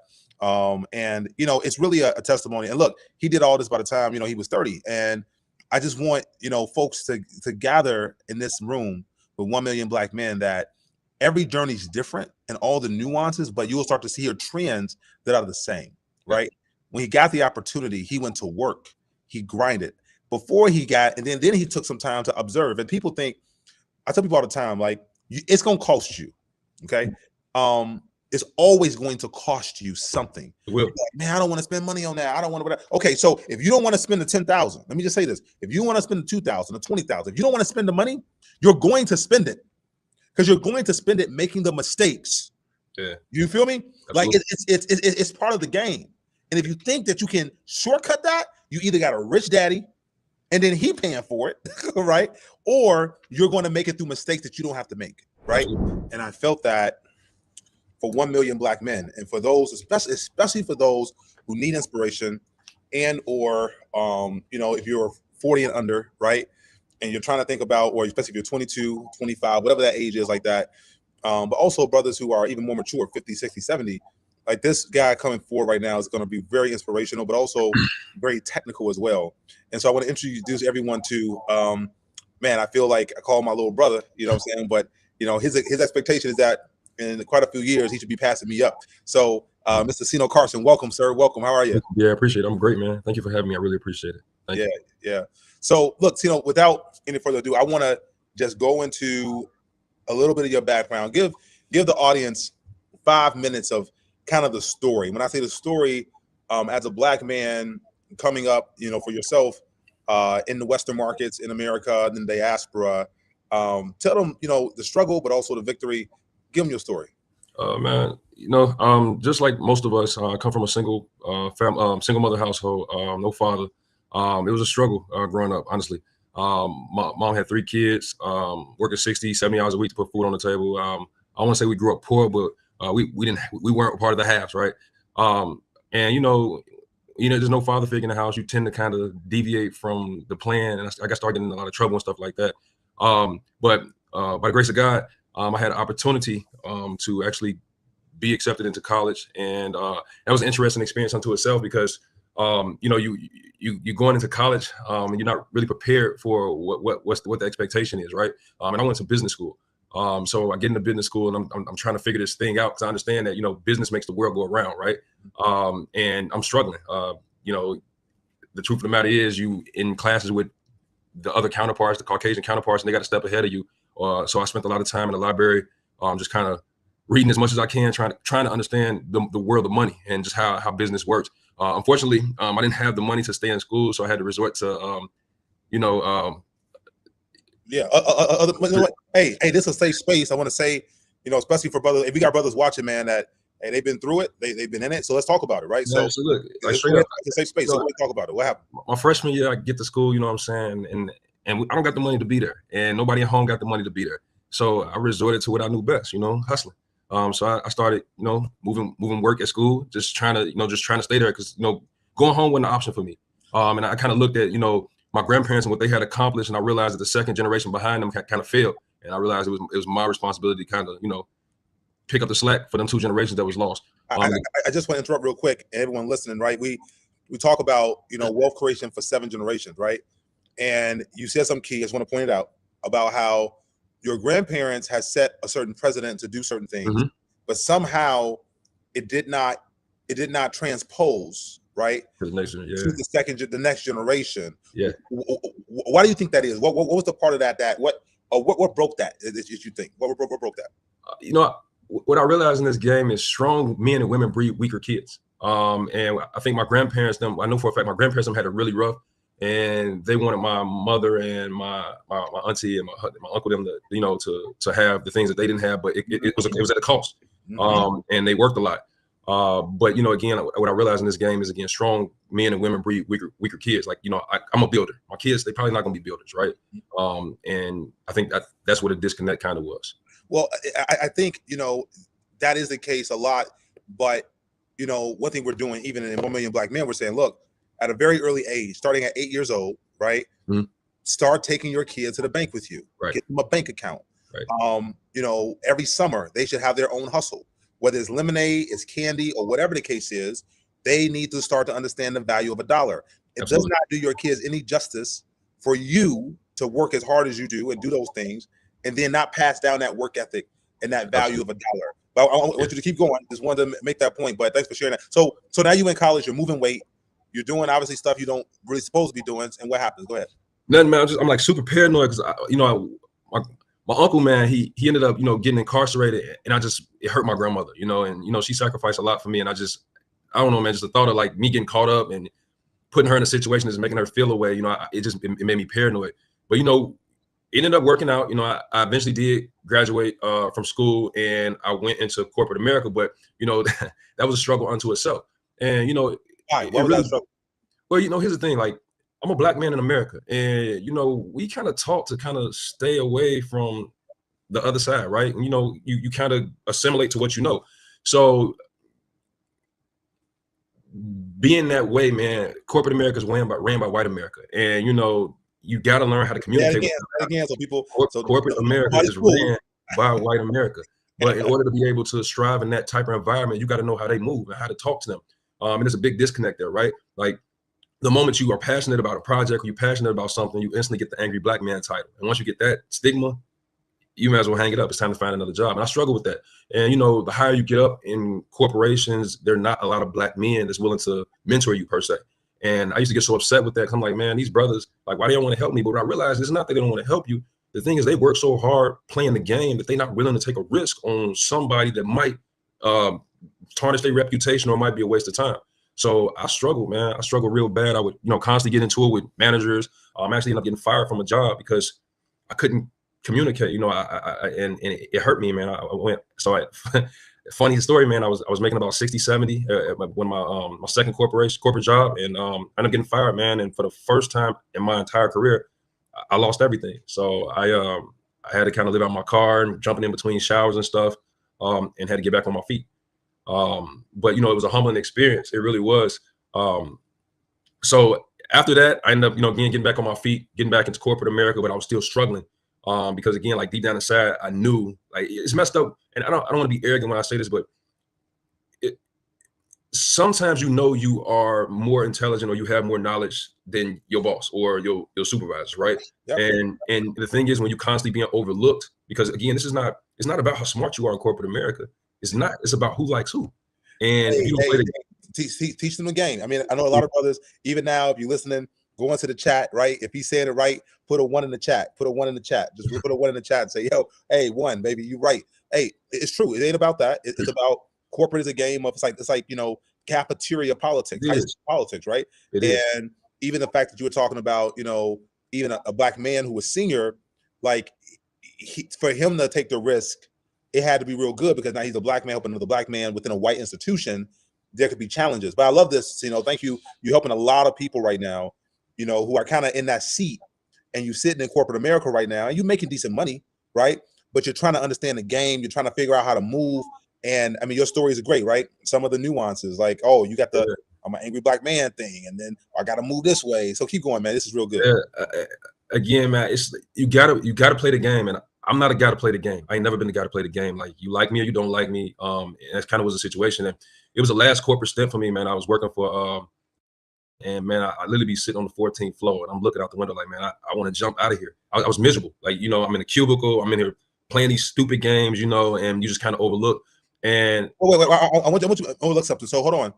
That's what so you can talk about, because your stories, I know where you're about to go, and I want a lot of brothers to catch this. So you now go to one of the largest corporations, but talk a little bit about, you were in a position where you were giving out contracts for business, although obviously you were playing whatever game, because you told me about this before. Talk about that a little bit. You had these contracts and you were looking for brothers. And yeah, so this is actually interesting. So actually hired me to build out their middle mile, help build out their middle mile technology. So understand middle mile. So first mile, middle so mile, last mile. Go ahead. You have first mile is like products coming from, let's say we shipping it from China and we bring it here to the United States. And all that stuff has to kind of be separated and go to different transit areas. That's the first mile of a logistics corporation, right?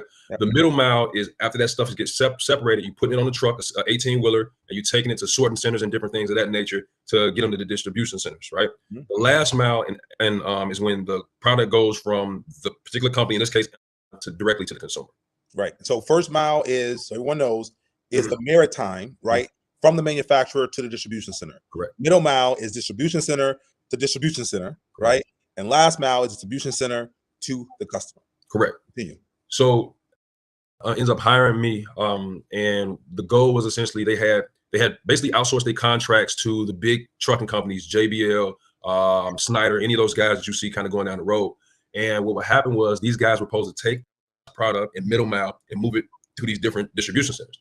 Well, what would happen is when it came time to move the product, JBL and all these guys would tell, hey, we don't have the capacity, we can't take this stuff. And the loads would go to an ad hoc board and be sold for 4 or 5x, where JB Hunt and Snyder would pick them up for 4 or 5 times the X, right? So hold on. So let's talk about the game, because this is meant to educate. Again, 1 Million Black Men is about us, for us, by us, right? Educating us on how the game works so we can play the game better. So Emma, this is big boy stuff. They tell we can't take these loads. So then they force to put the loads on the load board. Correct. And then they turn around and go get the same loads, but now you gotta pay 3, 4, 5. 5x. Yeah. Hey, put a one in the chat if you like that game. Boy, that's some street hustle right there. That's gangster, man. That's gangster. Go ahead. What ends up happening though is it's going on for 4 or 5 years, man. They hit for probably 5, 10 to 15. It was a lot of money. It was a lot of money. They hit them for 10, 15 billion. Come on, man. So anyway, I ended up catching on to this, and I had experience in brokerage, because that's essentially what they wanted to build. And they brought me in to essentially write blank checks. If my goal was to basically get that price down. So I come in, and initially what they got to have us doing is we're onboarding mom and pop carriers. So I'm calling, Joe's trucking company with 3 trucks, and I'm saying, hey, you want to move loads? And this particular time, see, I'm so large, they don't have, like, everybody thinks of it as just being this big tech company, but the thing is, it takes projects on by project basis. And when they do that, they don't give you the resources that's needed. So we're running everything off Excel. We got paper contracts. I mean, it's like really just like the 1950s. So I'm calling up mom and pop trucking companies, and I'm selling loads, man. I'm talking about we selling loads. Let's say we going 300 miles. I'm selling loads for $2,000, $1,500. So it's interesting now because I'm doing this, and I'm a brother. $2,500 to go 300 miles. Man, now, how many would for $2,500 would drive 3? That's like that's 3 hours.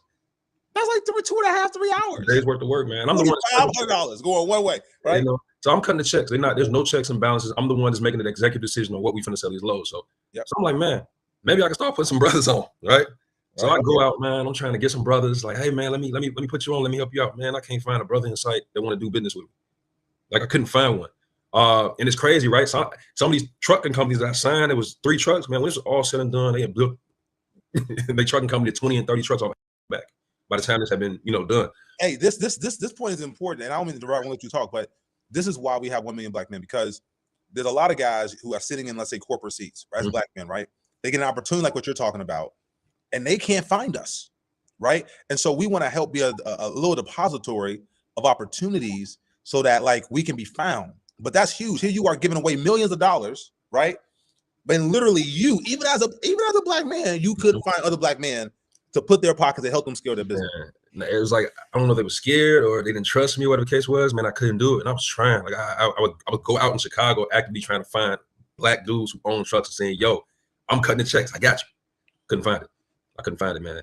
So, you know, you seeing this, and I guess this is where like the business gears started to turn, right? So I'm seeing this, and again, I'm doing this. I'm helping them build this empire, and I'm keep getting overlooked for promotions. I'm getting overlooked for promotions. I'm getting overlooked for raises. It's just a lot going on, and you really start to see the real political structure unfold. Very cutthroat company. So I'm starting to like get like, you know, I'm starting to feel away, man. And one day I'm just like, man, this is enough. So I decided I was on four on 3 offs. I'm like, man, I'm gonna go back and get my master's degree. So I go back, get my master's degree. At the same time, I decided to get my real estate license.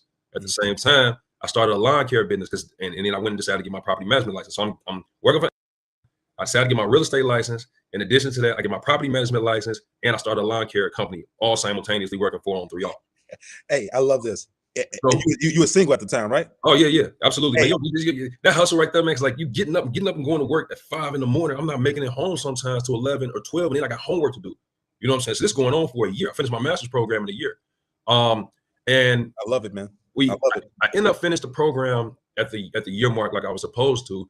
And the same day I graduated, I ended up meeting my business partner, Elise, and we ended up linking up or whatever the case may be. And not 6 months after I graduated, there was an opportunity in which they were basically hiring DSP owners, which is a delivery station partner, and they were basically paying employees to quit their job. They was paying us $10,000 to quit our job in order to be a delivery station partner. And I reached out to Elise. I'm like, yo, like I think we should do this, but the problem is, so hush hush. And she's the numbers person, right? So she runs the numbers. She's like, yo, I don't think this is lucrative. I'm like, all right, I'm cool. We're gonna pass on that. So I'm a big person on science, man. Somebody had sent me a text message and they said, yo, I think you should do this. And I look, I'm like, man, no, I'm cool. So then I started talking to my homies. He's like, man, I think you should do it. That's 3 times. I'm like, okay. So I applied for the program, and this is where things get kind of crazy, right? I apply for the program, and I get to my desk on Monday, and I get a chime message. And the guy that I went to college with, my 5-6 years later, he hit me up. He said, yo, I seen you apply for this thing. I'm gonna pull your application. I say, what? He's like, oh yeah, I'm over this program. He's like, he had been trying to meet with me for months, but I kept, you know, blowing him off because I was doing my other thing.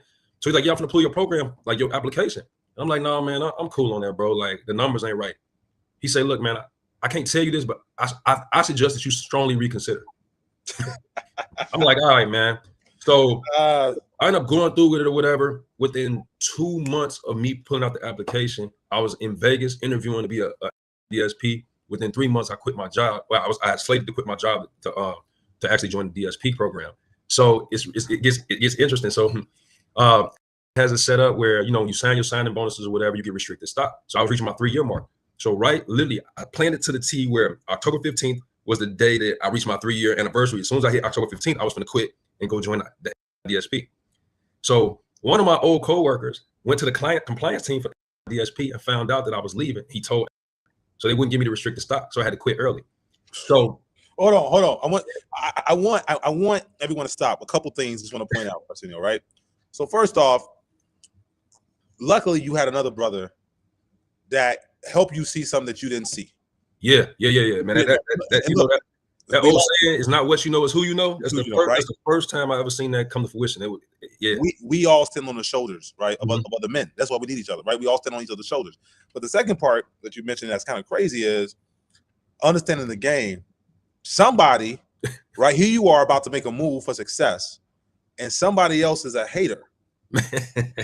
like I want y'all to understand this. And look, I got to tell you, man, you know, enemies ain't about, not everybody that's your color is your brother necessarily. Yeah, that's true. That's right? True. If that's true, put a 1 in the chat, right? True. Put a 1 in the chat. It's true, right? True.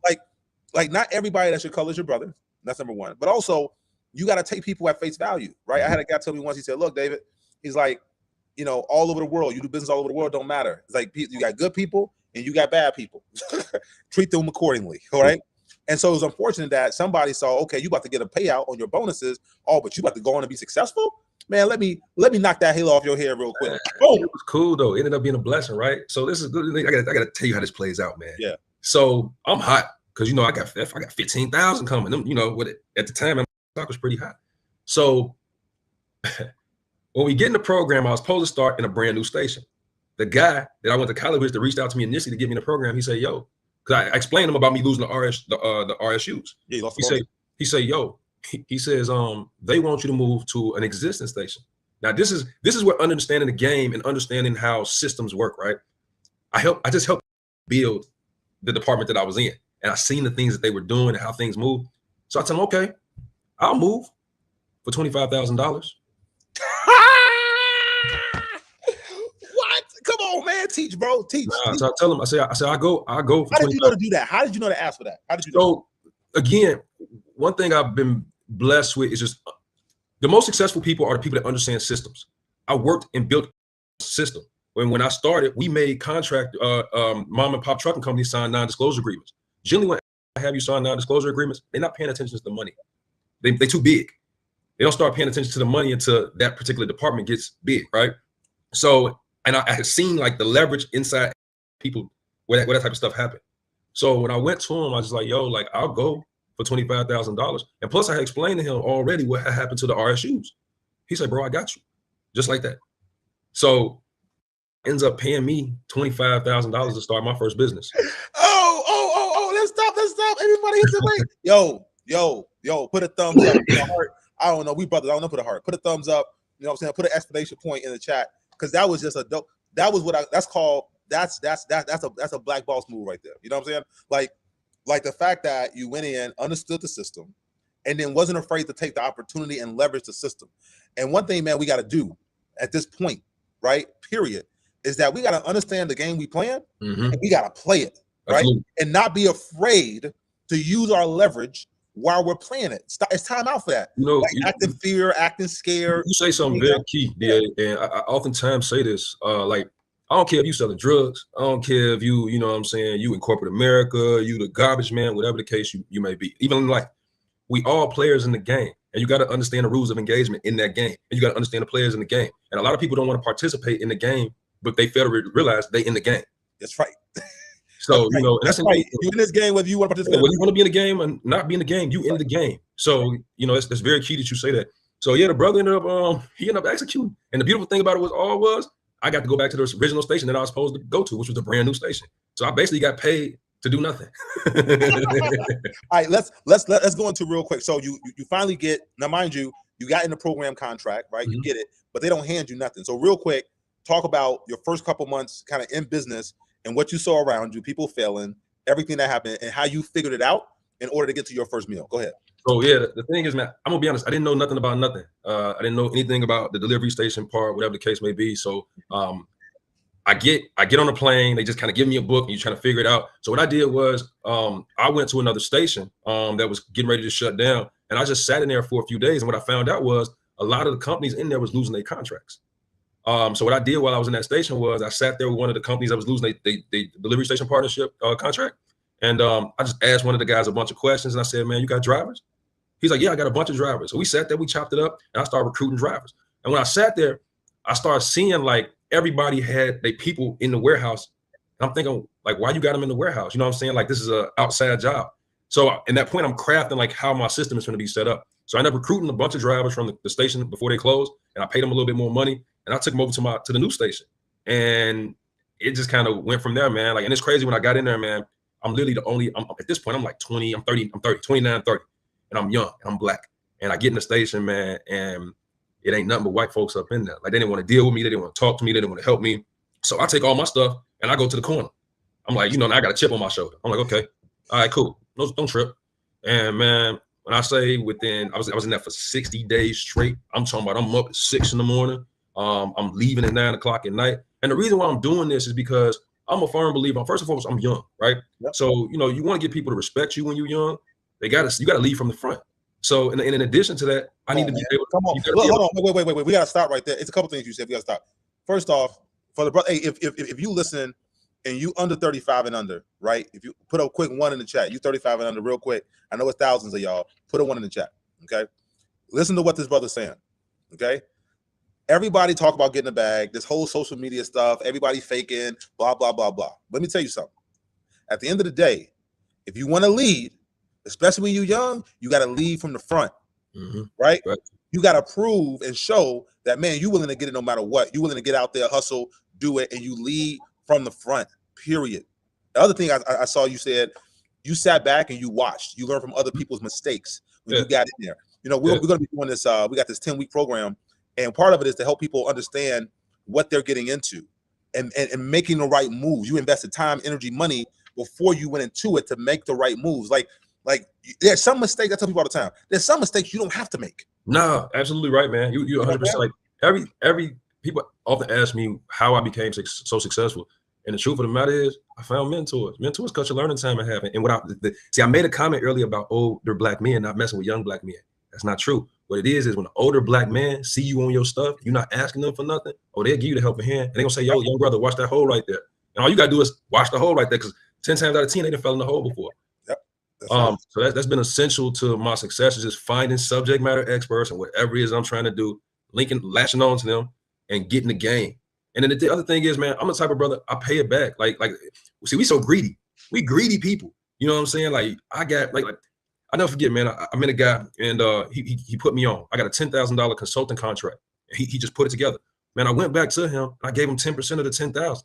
You know, and he was an old guy. The old guy tells me, he literally said, you know what? He said, before I met you, I ain't have no faith in your generation. He told me we selfish, we only look out for ourselves, et cetera, et cetera, et cetera. But my thing is this: you brought me $10,000 worth of business. That's 9 more than what I had. You think you're not gonna make me more money when I bring you money like that? Come on, so, man. You know, teach the reciprocity. It's imperative, man. Money make the world go around. And when I was in the game, selling, man, the old guy told me, he said, you want people to rock with you, make them make money. And that's been, man, that's man. I tell you something. At the end of the day, like, we live in a system, and that's why I want every black man. You have a kingdom. I had a guy talk to me about something that I said, look, at the end of the day, every one of us, we have our own kingdom. Like, we have our own thing we're trying to build. And I say, ain't nothing wrong with partnering, nothing wrong with helping other brothers and all that kind of stuff. But at the end of the day, right, you gotta secure the bag. You see this lion behind me? I love lions, because every day they have to get up and they gotta eat. Right? If you ever go to safari with me or something like that, we're gonna look at those lions, because you realize every day they gotta decide, I gotta go eat. Absolutely. There ain't nobody coming to just give themselves up. So you get in, you work your butt off for whatever amount of months. I mean, you work 18, 20-hour days to figure this thing out. How do you get to the first bag? How do you get your first M? Talk about the process real quick, and we're gonna wrap this thing up and go through 3 keys. Go ahead. All right, man. How I got my first bag. So I do this. The same dude that put me in the game, the black dude that I went to college with, he hits me up one day. He like, y'all want to meet with you? I'm like, all right, cool. So we go out to lunch. He's like, look, man, I hear you doing your thing out here. I'm like, yeah, I'm all right, whatever. He's like, I got a proposition for you. I'm like, what's that? He said, you want to open up some more? I'm like, we can do that. He like, nah, not really. He said, but look, I just had a meeting with, and they're not really trying to pay me no more money. So we sat at that table, and I said, I tell you what, you let me get my people in, and I'll break bread with you. So I say, what's your number? So he give me the number. I'm like, bet, I can do that. So, man, after that, again, you want to make money, make other people money. So I go get my business partner. I say, yo, you want you a DSP? She, yeah. I like, look, all right, this is what we finna do. I'm finna take this equity on this, pay my mans the money. Same thing. I meant, y'all, and we same concept. I kept just putting people in the game, paying my mans the money, and I'll take equity in a particular company. And that basically translated into me. Yeah, building out companies and building it up. Go ahead. No, I was just gonna say, man. Again, I can't emphasize this enough. You can't make money by yourself, man. You're only one human being. You gotta build a team around you. You have to build a team, and you can't be scared to break bread with people, man. You just can't. Now, I ain't gonna say it's gonna work out every single time. I got blessed because I got blessed with business partners that I can trust. Like that's really hard to find, but you can kind of tell how a person moves, man. Yep. And again, when you take that concept and get out of this mind, and I don't want to share, man. Again, reciprocity take you very, very far, very far.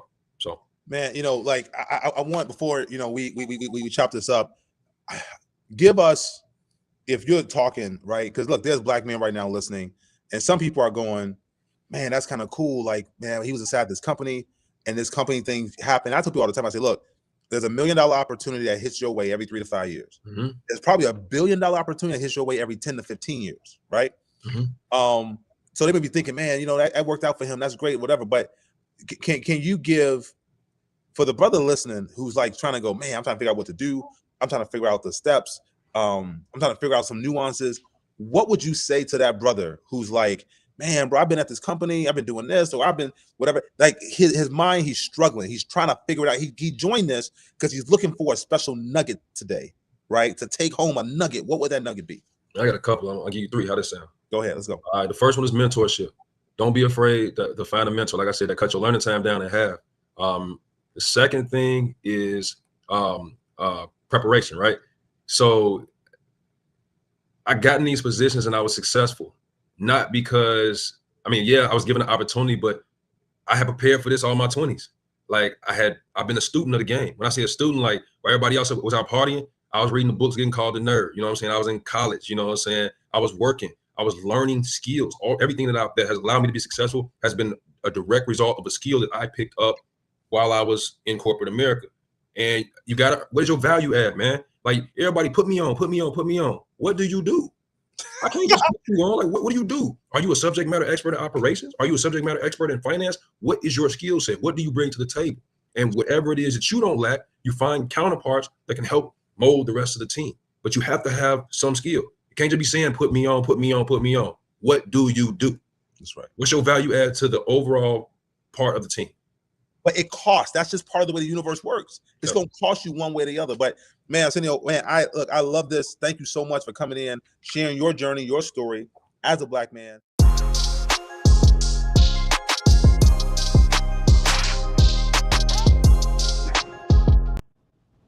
Man, I know a lot of you guys probably gleaned some stuff from that interview. Look, no matter where you are in business or what phase you are, it's always powerful to see and hear about a brother who learned how to navigate the game, right? What I say, right? He found the niche. He understood the bias. You gotta understand the bias. And then he exploited the opportunity, right? He said it right there. He understood what the biases were. He understood the nuances. But then he went and he exploited the opportunity. He wasn't afraid to use his leverage. He wasn't afraid to know, hey, this is how the game works. This is what I'm going to do. And we have to do that across multiple industries, okay, to win this game and play it. What we're going to do, we're going to go straight into a Q&A, okay? We're going to do a Q&A real quick before, once you get ready. I got my brother coming up. You're going to learn about a brother who basically built and sold his business, right? 9 figures. I wanted you to catch it. 9 figures in 9 years, right? That's what we have coming up next. But right now, we're going to go through some questions, right? We're going to go through some stuff so you can learn. And I know, look, for my brothers over in Yemen, my brothers over in Africa, I know it's getting late, right? Mind you, we're going to have other events in the future. I want you to be focused right now, bro. I need you to stay up. I need you to stay up because what you're about to get, I swear to you, I promise you, right? You will not be disappointed, okay? Before we go into this Q&A, hey, real quick, I want you to share on your Facebook page, on your YouTube, right? Real quick, I want every brother you can get in the building, right? Send a couple texts, okay? All right, we'll have some more giveaways. Send a couple texts. Please share it. Share it. Look, don't just take this information for yourself. Share it across other brothers. Because we're about to get to the Q&A. We're going to get into deep. We're going to talk about your businesses. And we're going to get into the next topic of accumulation. Right? We're going to get into accumulation. We dealt with education. We did about concentrating. And now we're going to get into accumulation. So, all right? Let's go. All right? We're going to have questions here. We're going to also register for the VIP session from 3 to 5 o'clock tomorrow. Go to 1millionblackmen.com, right? Register for the VIP, right? It's going to be worth it. Trust me. It's going to be worth it. Insight, right? We're going to limit that to a certain amount. I think we're almost full. I don't know what the numbers are yet. But please register for VIP and make sure you get in the room, baby, because we're taking over, all right? So we're going to go into some questions. Please type your questions in the chat. Also put the city you're in, right? Or country you're in. So put your questions so I can go to the questions, but put the city you're also in because where you're located will also affect that question as well. I'm going to give you my insight economically, business, money, all of that. We'll go to some questions real quick, and then we're going to get into an interview again a brother, man, like, I'm happy to know, like, literally built 9 years, 9 figures. It's powerful, right? It's super powerful. And that's going to be actually a 2-part series that we're going to go through. But let's get these questions, rep your city, your country, and let's put the questions. Give you guys about 30 seconds, right? Look, how many of you guys love what's going on? You know, put your questions in. Like, this is, I got to tell you guys, man, this is my dream. I'm enjoying myself because I know that for some of you all, a breakthrough and you getting to the next level is just nuances of information. I also know that for some of you guys, you need this because you need to restart. I was talking to a brother who was like 54.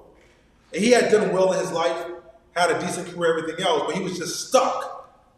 He was literally just stuck. And he was like, man, bro, like, I need to reset myself. So for the young brothers, I want you to know, just because a brother is older and he's successful, it don't mean he's not trying to get more success or he's not trying to continue to elevate and continue to level himself up, right? This is a constant process, a reason why we need each other, why we have to keep that circle of motion going. We constantly are moving together, right? That's what we got to do. All right, Nashville. Do you feel the ATM business is a great business? Do you feel the ATM business is a great business? So here's the thing, right? I will say to you that the ATM business is going to be pretty rough, okay? Right? Is it a business? Yes. Can you make money? Yes. But what I would say to you is you need to make sure that wherever those ATMs are located, like I got a buddy I know who's in the ATM business. What he does the ATM business across, like at concerts. He does it at like events and festivals where people need cash right then and there, right? So he does it there, okay? If you're just gonna get an ATM to get ATMs, that business is going down. Part of it is that, you know, if you're on the continent, obviously you know they have mobile money. If you're in the Americas or Brazil or UK, Cash App, Zelle, all of that. So that business, people are trying to sell out of that business right now because the business is going down. Doesn't mean there's still money in that business.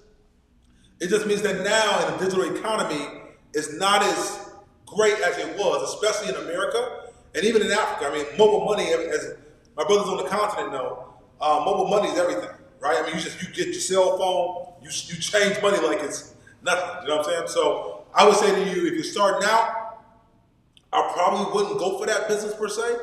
I think if you're diversifying yourself and you got money and you're diversifying yourself, that might be a business that be helpful, right? Because you're trying to diversify, have different exposure in different spaces. Obviously, if the economy goes down, people start holding on to more cash, stuff like that. So, all right.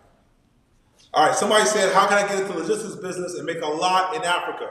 Hey, actually, what's funny is that in the truck and logistics business, a lot of guys are making more money in Africa than they are in America or Europe because it's harder to move products, right, on the continent because road infrastructure, other things that exist. So you say, how do you get in? Well, we'll go through that. I think that's an area for sure. I think the ATM guy and you definitely should sign up in VIP, right? Sign up in VIP because there's some other nuances there. But I would tell you that, you know, if you can't get a truck, lease a truck, rent a truck. I would try to start there. Find yourself a truck. Start off. If you're starting out, start off small. Get a pickup truck. You know, or just find a way to move packages. Okay, find a way to move product. Okay, in the beginning. But yeah, actually, logistics in many cases are more expensive. There's more money on the continent than actually is in some of the more developed markets like America, Europe, and Brazil. So great question. Great question. Great question. Let's keep going. Let's bring the questions to the chat.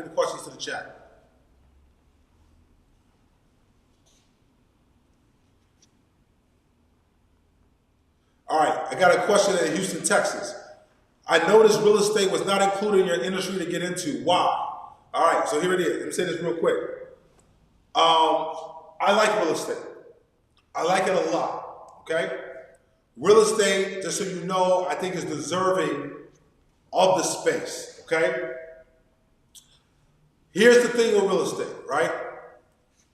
With real estate, you really, really, really, really need mentorship. We're going to have some stuff on real estate.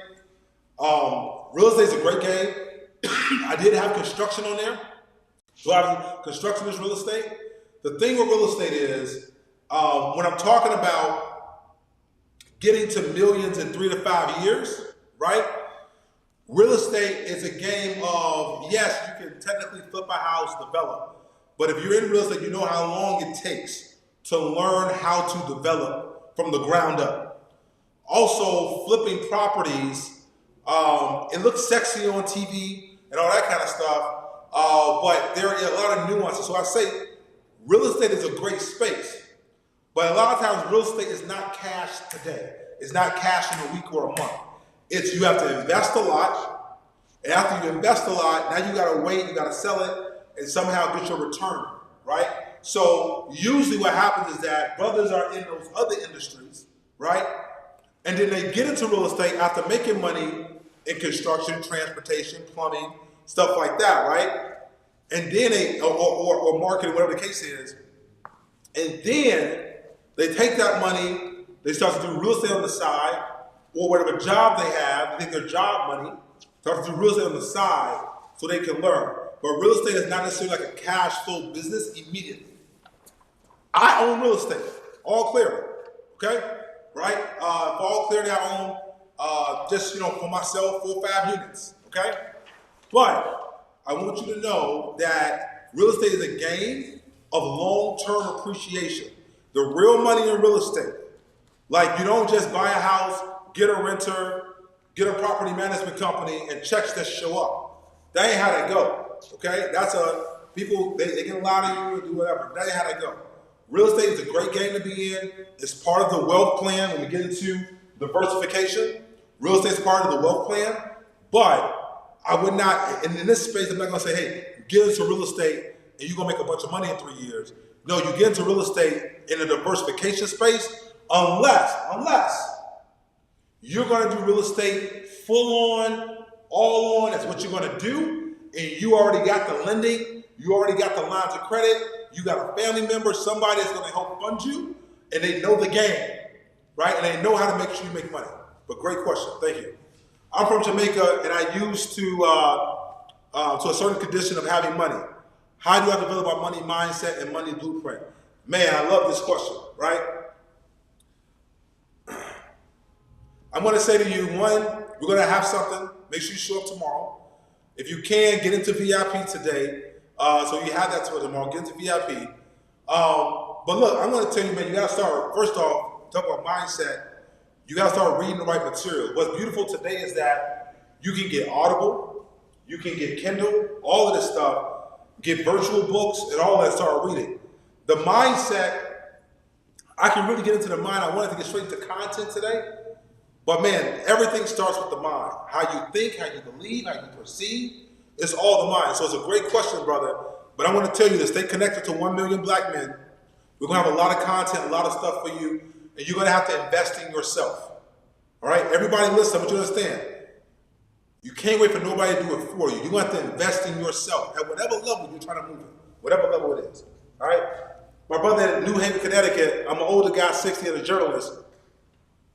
Should I try different businesses or remain in my field? Man, thank you so much. I like this question. Here it is. 60 years old, a journalist. What should he do? He's trying to get the bag, trying to move up and do something happen. What I'm gonna say to him is that, stay in journalism. There's a lot of media stuff. You can get paid. Journalism has been hit hard, right? Because of the whole game changed in the last 10 years, right? What I am going to say to you is this. At 60, I would say you got to diversify your game because you already know what's happening in journalism. So I would say, look, man, brother, like whether it's, again, I had up here security,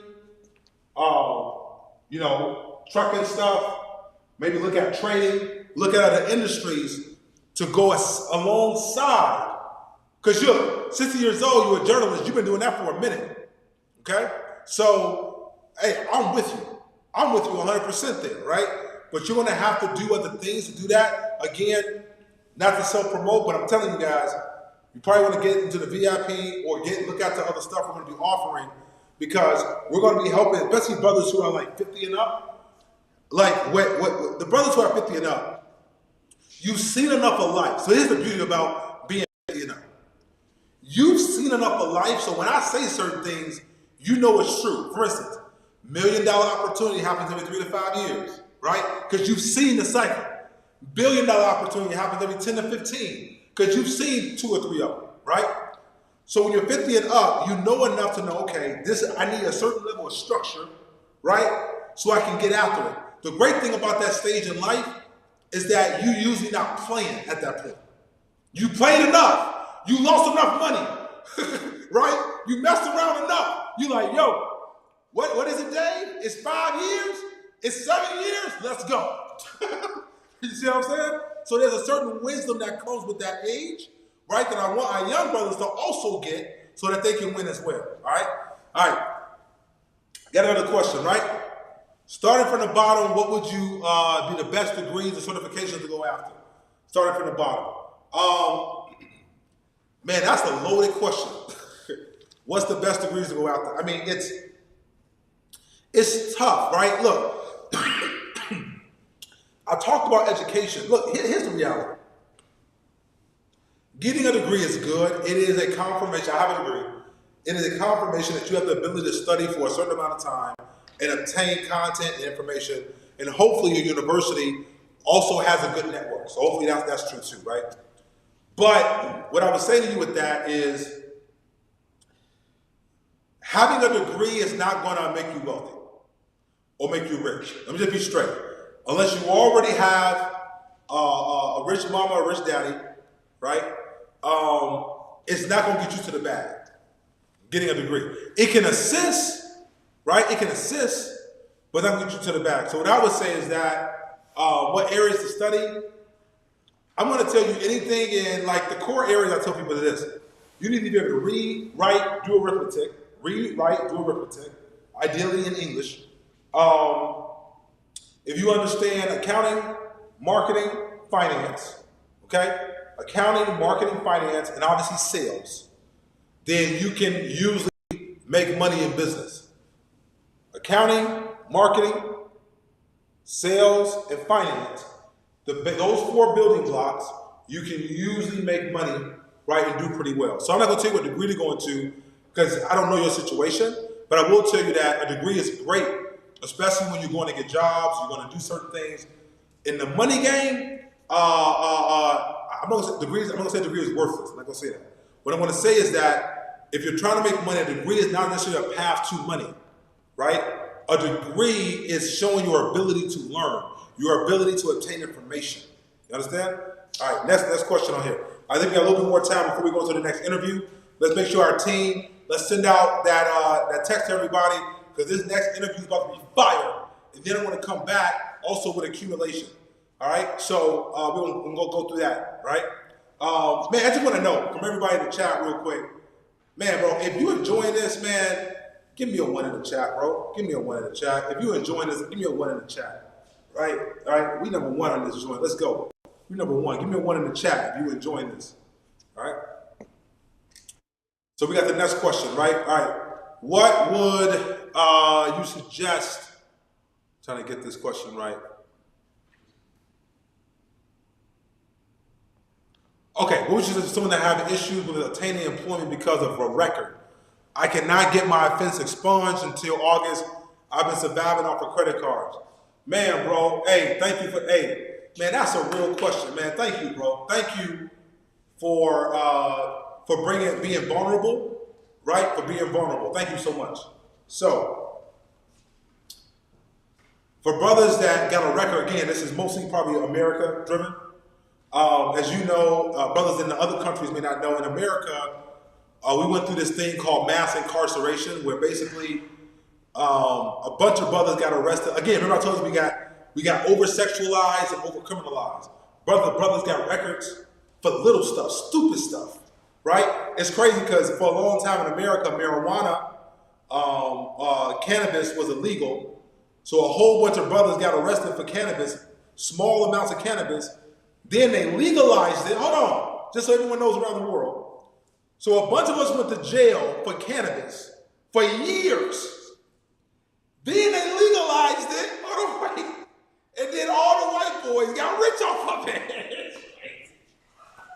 Like, bro, when I tell you, look, we gonna go through the game. Again, this is for us and by us. I'm gonna tell the truth. This is for us and by us. Literally. So the brother asking that question, thank you, man. Right? So what I'm gonna say to you is this. We're working on some stuff in the trucking space in America that you probably can benefit from, but I'm gonna tell you, I would get on as well, brother, get on, if you can, on, there's an app called TaskRabbit. Look at that app in America, where you can do tasks like help people move, you can help people move furniture, do stuff like that. That's a great asset, right? I know you're on the credit cards right now. It's a great asset for you to kind of make some of that money up, right? Where there aren't as much bias. There isn't as much bias for you, right? In that space.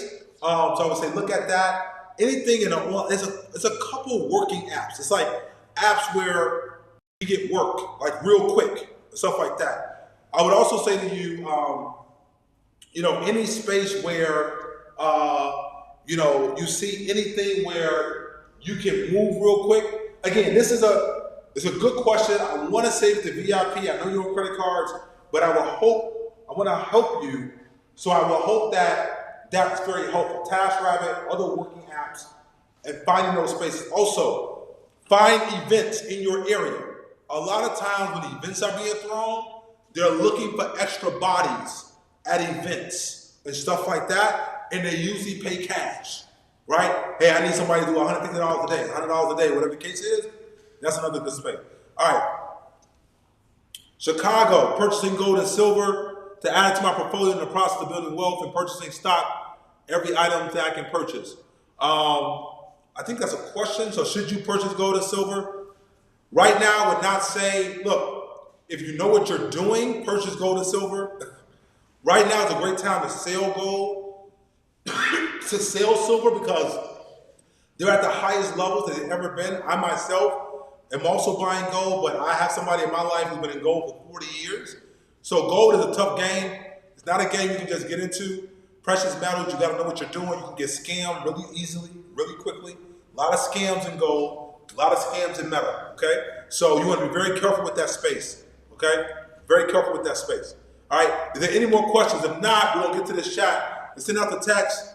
Our brother who is 9 figures, 9 years, we're gonna go to this. Let's send out that text message as well. Hey guys, share this. You're gonna, trying to restart my cleaning company, okay? Oh, I love that. Hey, cleaning company is a great space. Cleaning is a great space to start from zero and have cleaning. That's another space that aren't as much bias there. Are we ready? You said what? VIP. Oh, sorry. Again, they reminded me now, right? They're gonna close VIP pretty soon. Please sign up for VIP. If you wanna do VIP, please sign up for VIP, right? We're gonna have some extra time tomorrow to go through some stuff. I'll be talking to you personally about some things, real intimate setting. So please sign up for VIP if you want VIP. But again, we got a lot of stuff coming down the pipe, but I want to get to this interview. Guys. This is about to be fire, okay? This interview is about to be fire. Brother, 9 years, 9 figures, killed the game from scratch. And it's going to be the first part of a second part interview.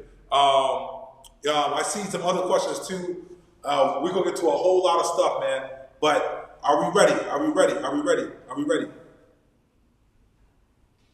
This next brother is the definition of building black wealth as a family.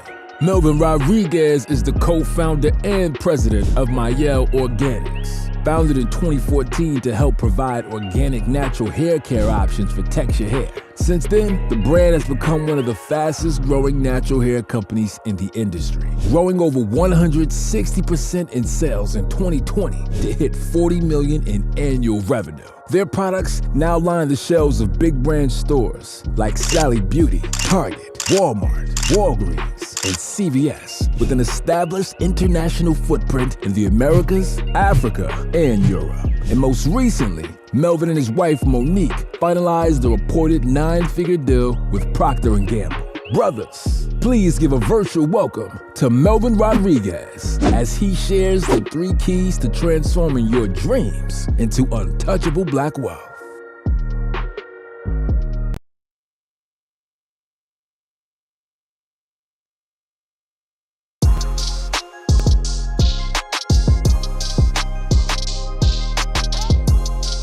Hey, look, everybody, I'm super excited, man, about this interview. Let me tell you why. One, that this is a brother from my hometown, right? Alma mater. We actually just had a reunion, but not only that, what he has been able to create. I mean, look, he, in many ways, the brother living the dream. Not only did he create something of extreme value that's true to the culture, but also he was able to do it with his life partner. But also he's been able to do it and do it globally as well. And so, man, without further ado, I got to go through this, and I know he's busy traveling, continuing to make moves, right? But man, Melvin, welcome, man. 1 million black men. We're so happy to have you, man. Welcome, welcome, welcome. All right. Hey, man, pleasure to be here, man. Yes. So look, we're gonna get this started, Melvin. I just want to look. A lot of people. Well, first off, as of late, you know, you have been trailblazing in media, from Forbes to Essence to, I mean, you name it, right? I mean, obviously just went through a tremendous buyout with one of the largest companies in the world. If you don't know, he is the founder and president of Mayo Organics, which is a hair care brand that most of the women in our lives use to some degree, right? They have it somewhere. And talk about, first off, how did you start and how did this kind of happen? And, you know, for those who have got ideas, they're thinking about new things in their life, how did you guys start this, get this off the ground? Let's start right there. Yeah. So, you know, for us, and as we talk about 1 million black men, you know, as men, extremely important that we embrace who we are, and what we were created to do. And what I mean by that is this: as we think about our queens, black women, right? The support that we are called and required to do for our queens, support our queens, uplift our queens, etc. And so, basically, at a high level, you know, we, my wife and I, we suffered a tragedy in basically losing our son, Milan Jordan Rodriguez, in 2013. He was born August 9th, 2013. Wow. And he was born with severe brain injury. And we battled it for 6 months after his birth. And unfortunately, he passed on due to the severity of the injury. So obviously at that time, as we all can imagine as men and, you know, and as women, that was extremely difficult for us. And so at that time, it was obviously extremely hurtful for my wife. And she wanted to find a way to get through, right, this painful situation, this darkness. And so what she began to do is she began to really reconnect and build her relationship with God and so on and so forth. You know, she began to be revealed the vision of following her passion, which was health and beauty and well-being, etc. And so she basically did things to kind of just keep her mind going and flourishing, where she would just do the things that she loved, which is all things beauty. And so basically she would be at home and just, you know, making things in the kitchen and just mixing in different concoctions with all kind of things, mayonnaise and avocado and all kind of things, just, you know, for fun and what have you. And she would develop content, and basically that content she would put it out on social media, and she was very, very consistent in her messaging and educating individuals just on healthy hair tips, etc. Basically one day, or several times, you know, at that time, she began to get several inquiries on, hey, Monique, where can I find your products? And at the time, we didn't have anything, but for her, it became a light bulb moment of something that could potentially be significant, tapping into the entrepreneurship arena. So basically, so at the time, both of you guys were working jobs at the time. Yeah, so at the time she was a registered nurse, labor and delivery registered nurse, and at the time I was a project engineer at UPS. So I was UPS for just about 20 years, and so basically she had that light bulb moment, and it was like, Melvin, like, someone just asked me where can I find my products? We don't have anything, right? And so basically what we did was we sat down, we came up with a game plan, we got with a chemist in developing one product, and I tell people all the time, it's that one thing that you need to be great at that puts you in position, you know, for your breakthrough, for your promise or scale. So we developed one item, which is our mint almond oil that we still sell to this day. And I'll tell you, we built so much momentum in anticipation via social media, where we launched our website May 23rd, 2014, and it went viral. We sold out every single unit. We had about 10,000 bottles and sold every single bottle. It was amazing.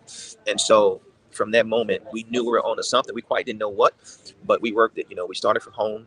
We were in our basement and pick packing e-commerce orders. And with me, with my engineering and logistics experience, I built the operation in my garage, right? So literally, I had a small operation in my garage. I had a whole pick pack operation. Literally, when you talk about humble beginnings, we would literally have 55-gallon drums delivered to our home of bulk filled product, and we would pump the product from the drums into plastic bottles. We would label it. We would do all those things in the very beginning and at our home. And so we were servicing all e-commerce at the time, and it began to grow and grow and grow and grow. And so it got to a point where obviously it became too much in our home. So eventually we ended up going to a commercial environment, like a 3,000 square foot environment, a warehouse environment back in 2015.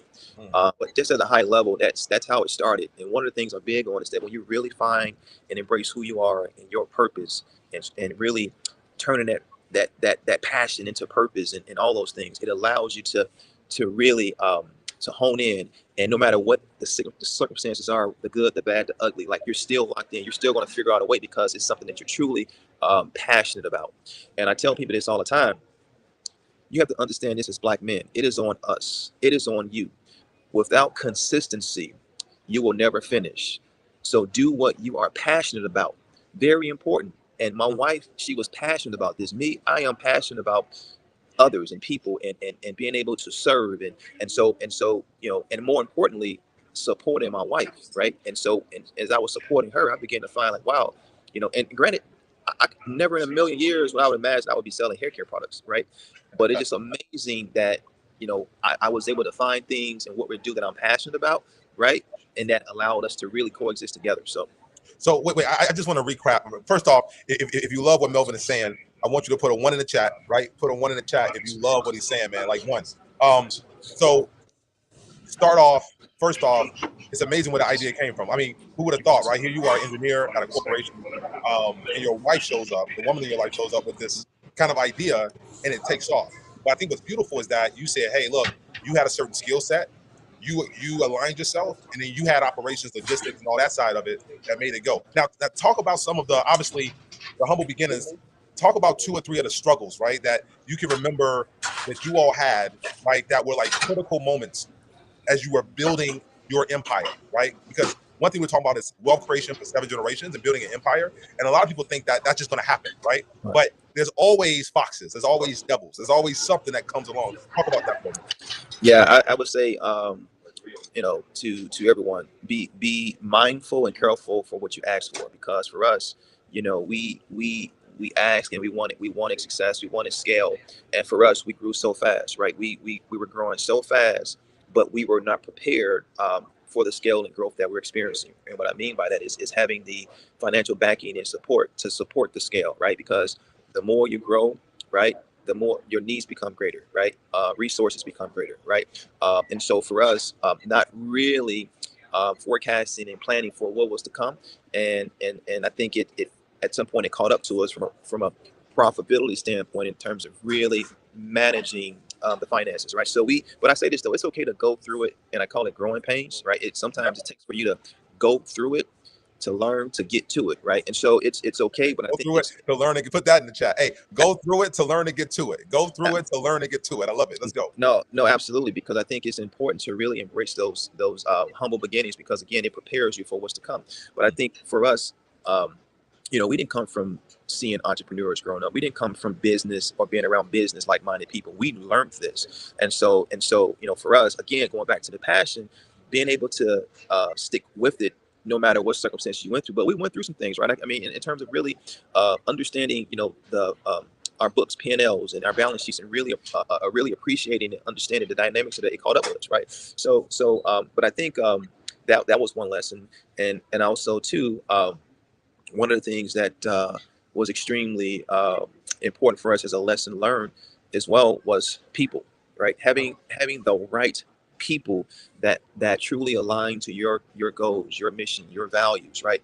And you go through that. We had unfortunately a revolving door for a while because we just couldn't have the right people on our team. And so I think that was a struggle for us because we needed help, because at the rate we're growing, we needed more resources and laser focused individuals to help us in specific areas. And so, and then also too, I would say at that time, it was it was Monique and I and a few others, but it was like, this was our baby, this was our thing. And we weren't like really accepting the point of raising our hand and say, hey, we need help. It was kind of like, we're going to figure it out. But really what we've learned was that it's important to like really admit to yourself that you know what you know, but you also know what you don't know. And the things that we didn't know, it caught with us, right? Because we were not really reaching out like we should in the early stages. What Melvin, I just want to hit on, and I hope everyone's enjoying this, and and like, I think people underestimate. I tell people all the time that what you learn in business and in life, period, right? Everything has a cost, right?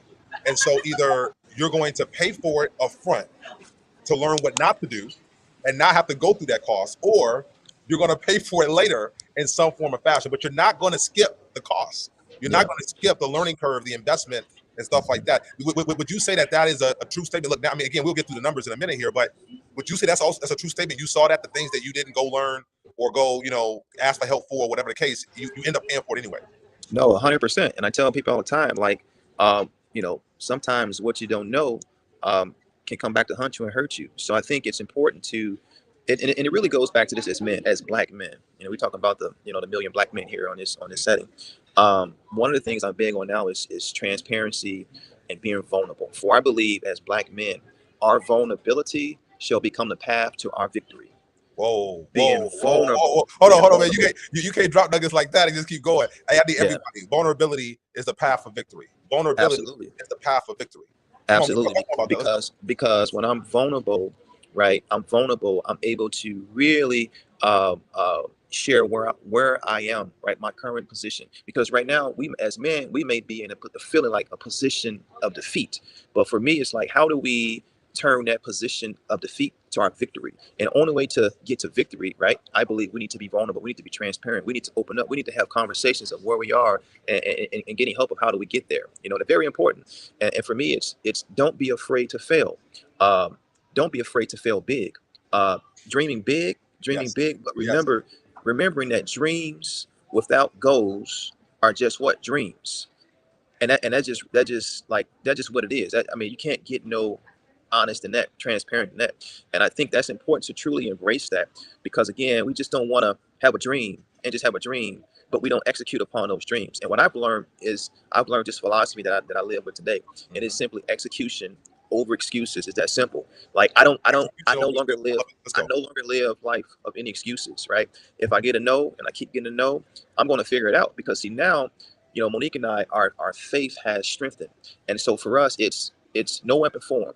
It's all things are possible because he said it was possible. And so for me, but that it really goes to the importance of being vulnerable as men, because as men, we have the egos, we have the pride, we have the, I'm going to figure it out. We have the, I'm the head of the household, I'm the king. And that's great. But the reality is men hurt too. We hurt too. Come on, man. Come on. And for me, you're vulnerable. Let's go. Who are we fooling? Because for me, it's like, I'm only fooling myself. And then if I enter a foolish conversation, then I become that fool as well. So my point is, in saying that, it's important to truly be transparent with one another. And I think it really helps us get to a mind shift of clarity and able to receive so that we grow, and I think it's important to have this also in the mindset of this is like, hey, like, David, if it doesn't help me evolve, then I don't want to be involved, right? I need to figure out ways where wait, I'm saying, like, and I want you to understand.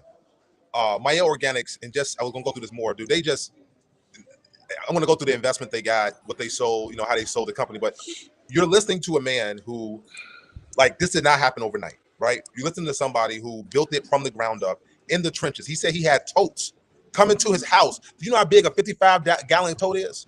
Coming to his house. He's taking product out of it, putting it in bottles, right? Selling it through social media, selling it online, right? And they just figuring it out, right? So I want everyone to just real quickly, I know that he's a brother, and I know that it's like, you like, man, it's like my uncle, this like my big brother, this like my little brother, whatever the case is. But I do want you to understand, as we go through the numbers on this stuff, we're talking about tens of millions, hundreds of millions of dollars. And he's giving you keys to the kingdom, keys to success, keys to how to scale that you're not going to get this everywhere, especially coming from us. This is why this is for us, by us. No, that last point you were talking about, I think is crucial. Continue. It's just so good. No, and I think the point is this, and just kind of adding to what you just stated, fellas, it is okay to start where you are. It is okay to not compare your chapter 1 to someone's chapter 10.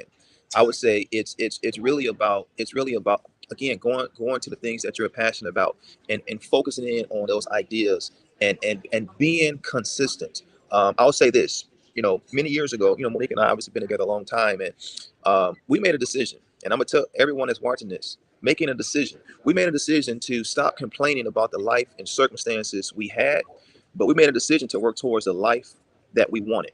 Okay. And I teach my kids this: either you make a decision, or I guarantee you, this life will make it for you. Woo. On you. And so the point is that when I talk about really the mindset, and I've been really doing a lot of teaching and mentoring on this: change your mind, change your life. Change your mind, change your life, and walk with Christ. And believe me, when you embrace these principles and the thinking, the blessing of the thinking, the blessing to think differently today than you thought yesterday, the blessing to think last month than you did. I'm sorry, this month versus last month. The thinking, right, constantly evolving, is extremely important because again, we go through flaws. Yes, man, we go through flaws and we're frustrated. We like, oh man, I'm frustrated. But I'm gonna tell you this: what I've learned is this: your assignment, and black men that are watching this, listen to me. Your assignment is bigger than your flaws. Your assignment is bigger than your flaws. And when you really really begin to trace what's been bothering you, you begin to find your purpose, right? Your frustration, for I believe, becomes your assignment. So when you think about that, it's really like I've been thinking about, I've been frustrated, but honestly, if I really think about it, this is something that I'm called to do. And so my point in sharing that is that in business, it's okay to go through it, right? It's okay to be frustrated, but what is not okay is for you to think failure. What is not okay is for you to give up and just quit, right? And so that's why it goes back to, as men, being vulnerable, having conversations, black men having conversations, because again, who are you fooling? I'm fooling thyself, right? And so, and I tell people this is very important, and this is keeping it real 100. Don't be upset by the results you get because of what you didn't do. Don't be upset by the results you get because of what you didn't do. And so when you think about business, right, you want to grow, you want to experience success. Well, guess what? What did you do? Right? You're going to get out of it what you put into it. Like, we know that's one-on-one. So my point is that when you think about those things, and it's like, well, as men, we're trying to be, seeking validation. We want to be seen. And I tell people this all the time, brother. If you are waiting, and I'm gonna be clear on this, if you are waiting on validation and you're waiting for the cheers of the crowd, then you will fail by the criticism of the crowd. Whoa, Period. whoa. That's a mic drop, especially in the social media era. Hold on. Wait. Because we got brothers, man. We got brothers from Ghana. We got brothers from Brazil. We got brothers from Britain. We got brothers from America. We got brothers from Uganda, South Africa, all over. You got to say that statement again. If you what? Say that again. So if you are waiting on validation and waiting for the cheers of the crowd, then you will fail by the criticism of the crowd. Validation is not your path to your destination. Validation is not. And again, man, I didn't know you were so profound, man. Like, look, I try to say all the time that in the social media world, people can create image and they can create things that we're looking for too much of validation by people that don't matter. Guess what? They're not going to feed your family. They're not going to make sure your kids go to college. They're not going to make sure whatever circumstance you're in that you level up. It's just their opinion. And guess what? Their opinion don't matter when it comes to putting food on your table. It don't 100%. matter. And I think that's one of the things that, because, and nothing wrong, right? And this is the men talk, right? Because I think we've had a lot of, matriarchs and stuff like that, right? We were used to like, hey, people talking, look, there's a difference between the feminine world and the masculine world. There's a difference, right? At the end of the day, you talk about responsibility. We're responsible. It doesn't matter. We have an ordained responsibility as men in the world, and that's just what it is. So people can talk, and they can have their opinions, and they can think what they want to do. But at the end of the day, right, who has to cut the check? Who has to deal with the consequences? Who has to deal with the responsibility? It's you. It's us. Yeah. No, 100%, man. And I think it's and I tell people all the time, it is on you. The choice is yours. And as you think about this blessing, this greatest gift that we have, which is the gift of life and the journey thereof, like along this journey, right?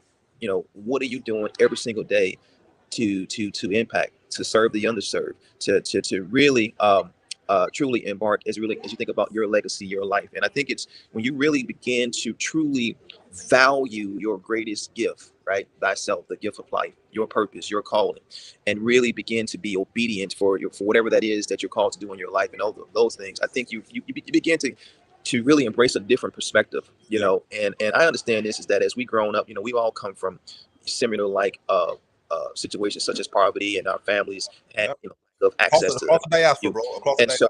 and so we understand that. And one of the things that my wife and I are on a mission is we really are embracing the notion of how do we work to reverse the curse in our communities, the thinking, the mindset, right? And we understand that our kids can't be what they don't see.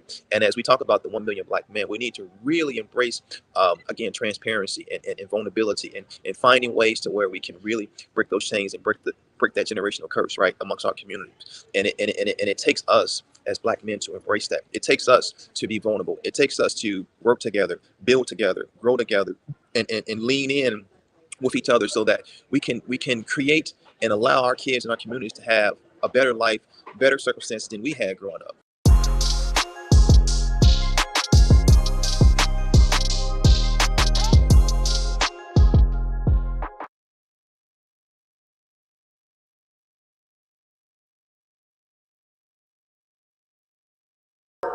Of that interview is going to be tomorrow. We're going to go through. Man, I know that you guys got a whole lot from that just in the beginning. I'm so excited for My Year Organics and what happened, especially for Melvin and his team. I'm so excited. It's a great example of Black excellence and what you can do when you focus, when you get the right education, and then you get the right concentration. Right? You concentrate on the area where you can win and you can make it happen. Okay? All right, so what we're going to do real quick, we're going to go through a couple things, right? Melvin Part 2 is going to be tomorrow. I'm going to go through a couple things tomorrow, but I'm also going to go through a couple keys today, right?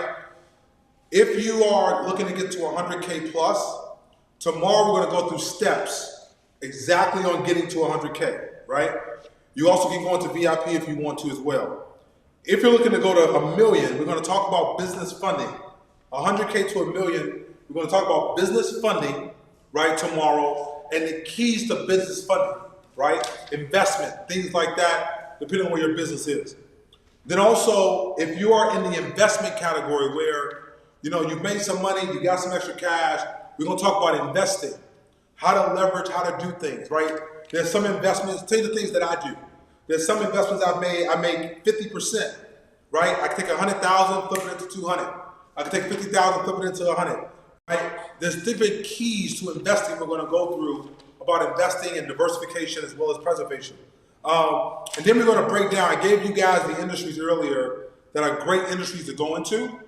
We're actually gonna break those down and how to enter some of those spaces.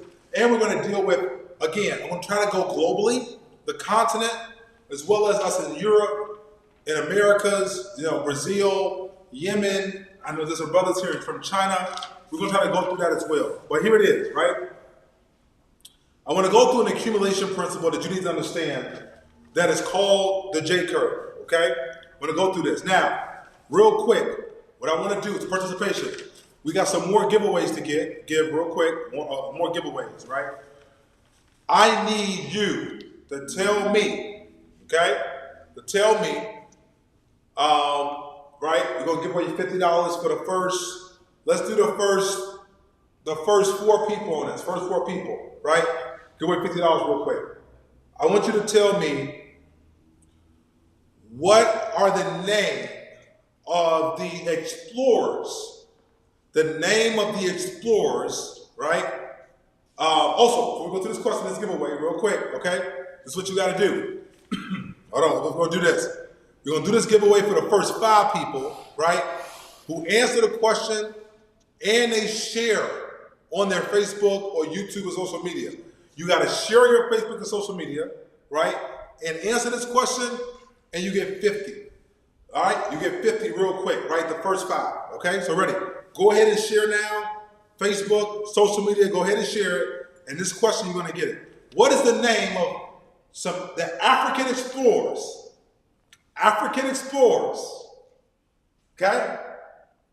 African explorers who went to the continent, right? The continent that we know today as Australia. But you gotta share on YouTube and Facebook, what is the name of the people group that are explorers from Africa that went to the continent that we know today as Australia? Let's go, first 5 people. What's their name? What's their name? What's their name? All right, the answers are coming in. First five. The first five. All right, you guys know, some of you guys know what it is, right? It's the Aborigine, right? The Aborigine. They are, we know that obviously explorers that came from the continent of Africa, explored the lands of Australia. They were there before anybody else was there. Thousands and thousands of years ago, the Aborigine, obviously when they came over, the Aboriginal, they came over, they killed a lot of them. You know, today they're more integrated, but they were the first brothers who went and explored. As a matter of fact, you know what's crazy? When you look around the world, actually it's funny because you see all these brown and colored people in all these places that people say recently that they found. They found places that already had brown and black people there. But that's a whole other conversation, right? A whole other conversation. All right, so thank you so much. The first five, we're gonna get your information, get your stuff. You're gonna get a gift card for that, and we're gonna make sure that all happens for you, all right? All right, so here it is. Let's get into accumulation real quick, and then we're gonna talk about tomorrow and stuff. But get your pens and papers ready. We're gonna talk about this. This is a key term in wealth creation, especially when we get into accumulation. So here we go, all right? We are going to get into a principle, okay, that is key, okay? All right, time, and then money. This economic principle you have to learn. All right, I want to ask you guys to share this on your streams. Please share this, share this, share this, share this. This economic principle, I want to break this down. It's going to give you a lot of insight into your businesses and what you're doing. Just like we talked about vitamin businesses, right? What are the three types of businesses? Vitamins, painkillers, medicine. I can take almost any business and I can put them in those three categories. Vitamins, painkillers, medicine, okay? Now we're going to get into a principle that you have to understand with accumulation. And that principle is called, something called, right?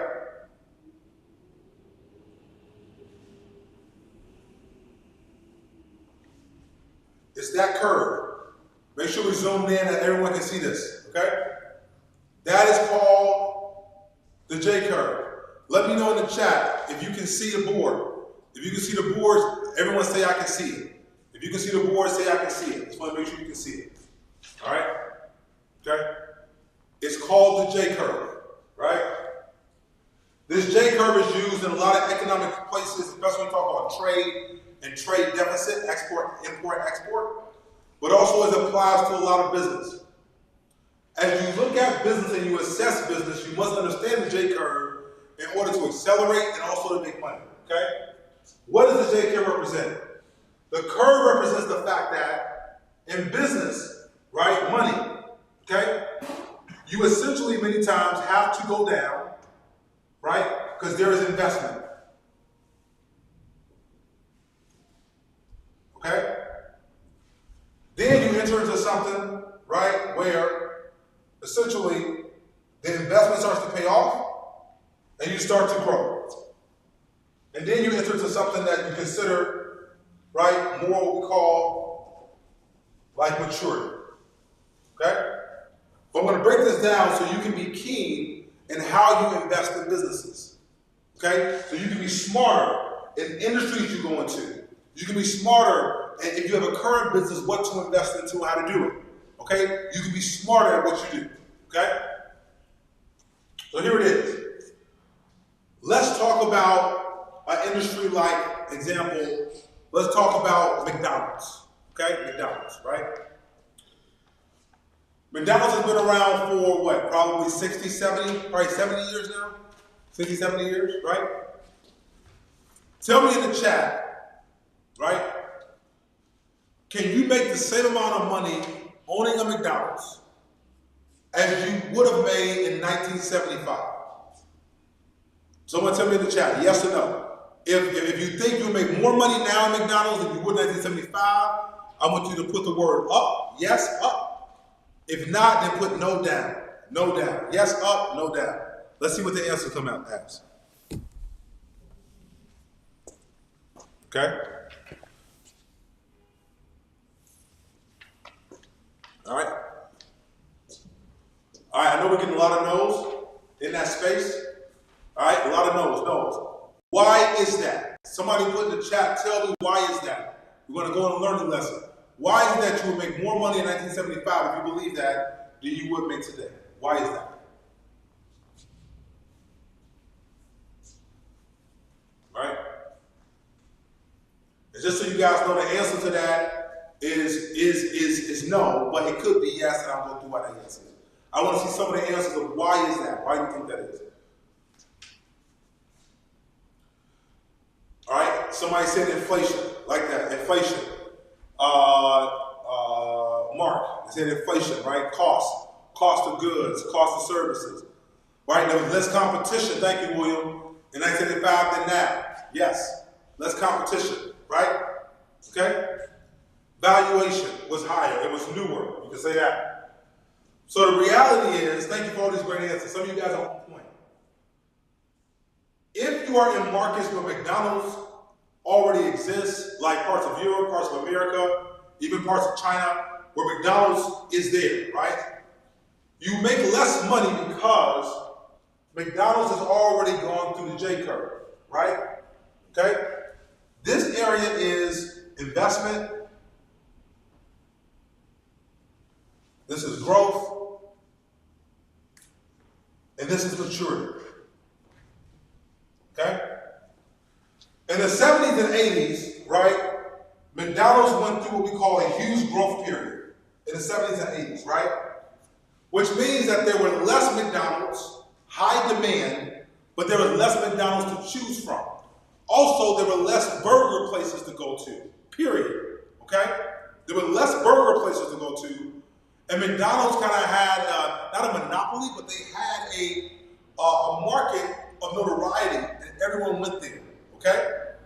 What happens is, and I like to tell people this all the time, capitalism itself, in whatever structure you want to look at it, right, operates many times like a pyramid scheme. It's not a pyramid scheme per se, but it is in the sense that the more competitive an industry becomes, right, the less money that is there for you to extract or exploit or take. What do I mean by that, okay? It means that if you were the only McDonald's in 1972, and you were in the city of New York, and you were popular in 1972 and 1980, whatever the case is, you were the cast me out. You were the person, okay, that everyone went to.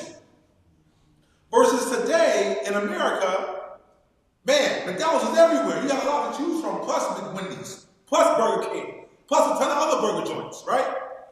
Now, however, listen to this. The answer, though, is yes, because there are places around the world still today where McDonald's doesn't exist. So, if you go to a place like, for instance, I believe, even parts of East Africa, and parts in the continent today, the need for McDonald's is there. I know a guy, he opened up in Uganda, the first KFCs in Uganda. They had to build out the supply chain. They did the chickens. They did the whole thing, right? They opened up the KFC in Uganda. I think there's 2 of them.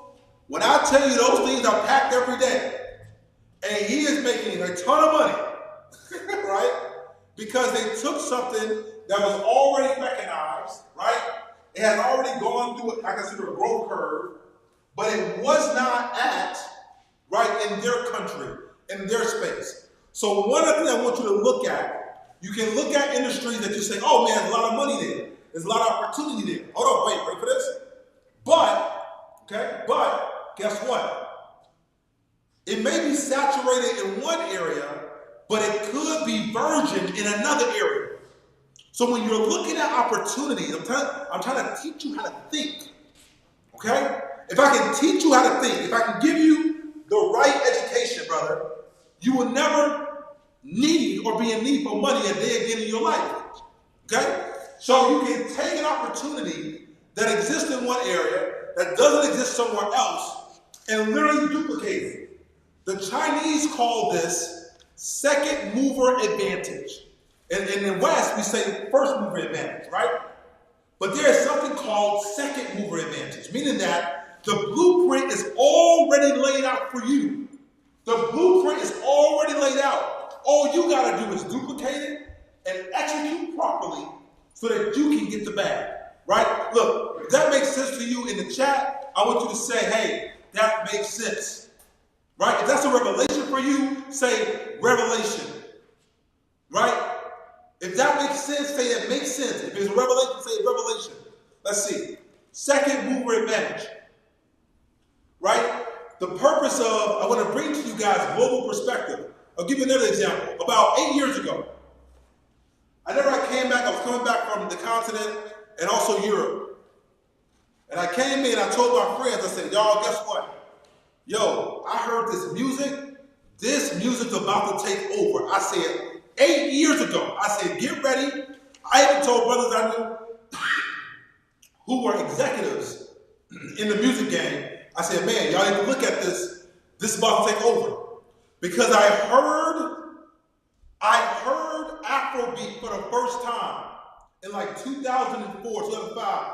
And the song, it was, I think, Kiyuri was the author, Nigerian brother. And it was like, all the ladies, and I was like, yo, this song is hot. This is like, it's a different sound, right? And across Africa, Afrobeat was starting to hit. Like when you went to Africa back in 2010, 2009, when you went to the clubs or you went out dancing, it was about 80%, I would say, American or Western music, and about 20% African music, right? You go back in 2014, you were in Africa, it was like 60% maybe Western music and 40% African. But here in the US, everything was still about, 80, 90% American. A little Jamaican was in there, right? Maybe some EDM, stuff like that. But it was mostly American hip hop, rap, trap, and other genres. I said, bro, y'all better watch out for this. This is coming. I'm telling you, this gonna take it by way. It's a different sound. Everybody's into it. It makes you want to dance. It makes you feel good. You don't even know what they're saying. You have no clue what they're saying. But you just hear that beat, and that beat just drops, and you go, oh, yes. If anybody know what I'm talking about, right? Put in Afro. Put Afro in the chat. If you know what I'm talking about, right? Put Afro in the chat. Look. It wasn't long, probably about 2017, 18, you started to see guys like Chris Brown, Drake, everyone else starting to sample, right, parts of Afro beats. And a lot of artists said, yo, let me go over to America, let me go over to Europe, right? What did they do? Because the Afrobeat genre wasn't known that much, they started to follow what? The growth curve. The growth curve. Now, there was a ton of people, right, who were like, that ain't gonna hit, I don't know about that. But they were early to the game. It's the same thing, again, I'm gonna use musically, no music. Same thing in hip hop. Why do you have in hip hop, there are so many brothers who have made millions of billions in hip hop? Because they got in the 90s, the early 2000s, right? They became popular, and as the genre moved, I'm using this as an economic principle, as the genre grew, they grew with it. Dr. Dre, Ice Cube, right? Jay-Z, you name it, they grew with the growth curve, okay? So one of the things you have to look at when you're looking at opportunities, you have to look and see where in the J curve, again, this is the J curve, okay? Where in the J curve is there an opportunity?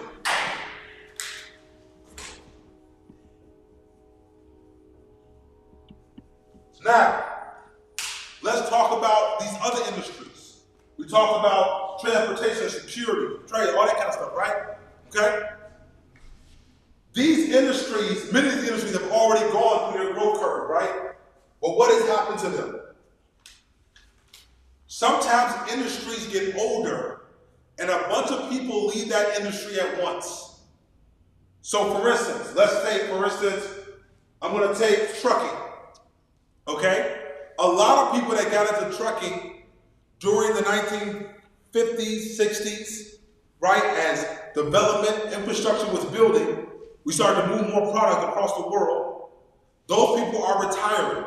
So what you have now is that you have industries that have already gone through the J curve, but what has happened? They're mature industries, but now all of a sudden they're dealing with a supply and demand issue, okay?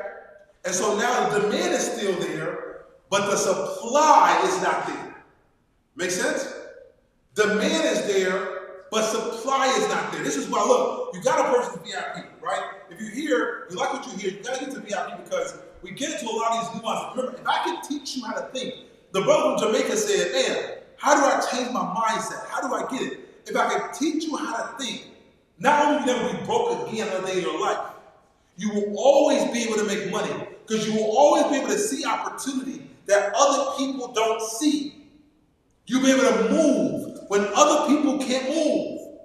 Okay? If I can teach you how to think. So, these industries are experiencing a huge labor shortage, a huge skill gap, and if you step into those spaces, you can win.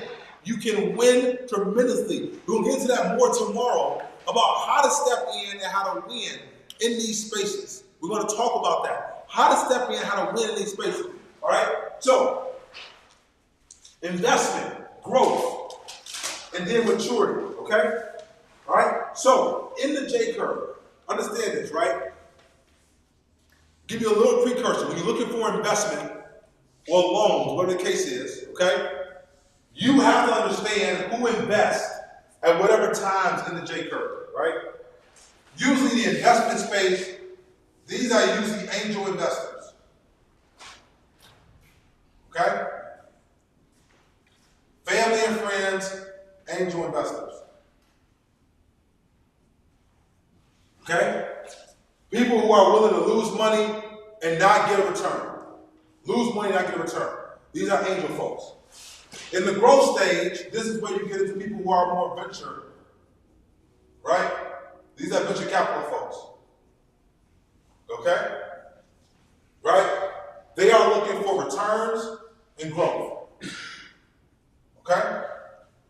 If you ain't got your business figured out, do not go try to get venture capital. Do not go do it. Okay? Get your business figured out yet, then go get venture capital. If not, you're in the angel stage. You're asking people to believe in something that's not there, not real. There are people that do that. They do that, right? And then in the maturity stage, this is usually what you consider private equity. Okay? Private equity. Okay? But in that private equity stage, this is where, right, you have banking and also funds are looking for businesses that give great returns, right? Businesses that give great returns on their assets and on their capital. Okay? Great returns on their assets, on their capital. All right? All right? Right? If this makes sense, please put it makes sense in the chat. This makes sense, it makes sense in the chat, right?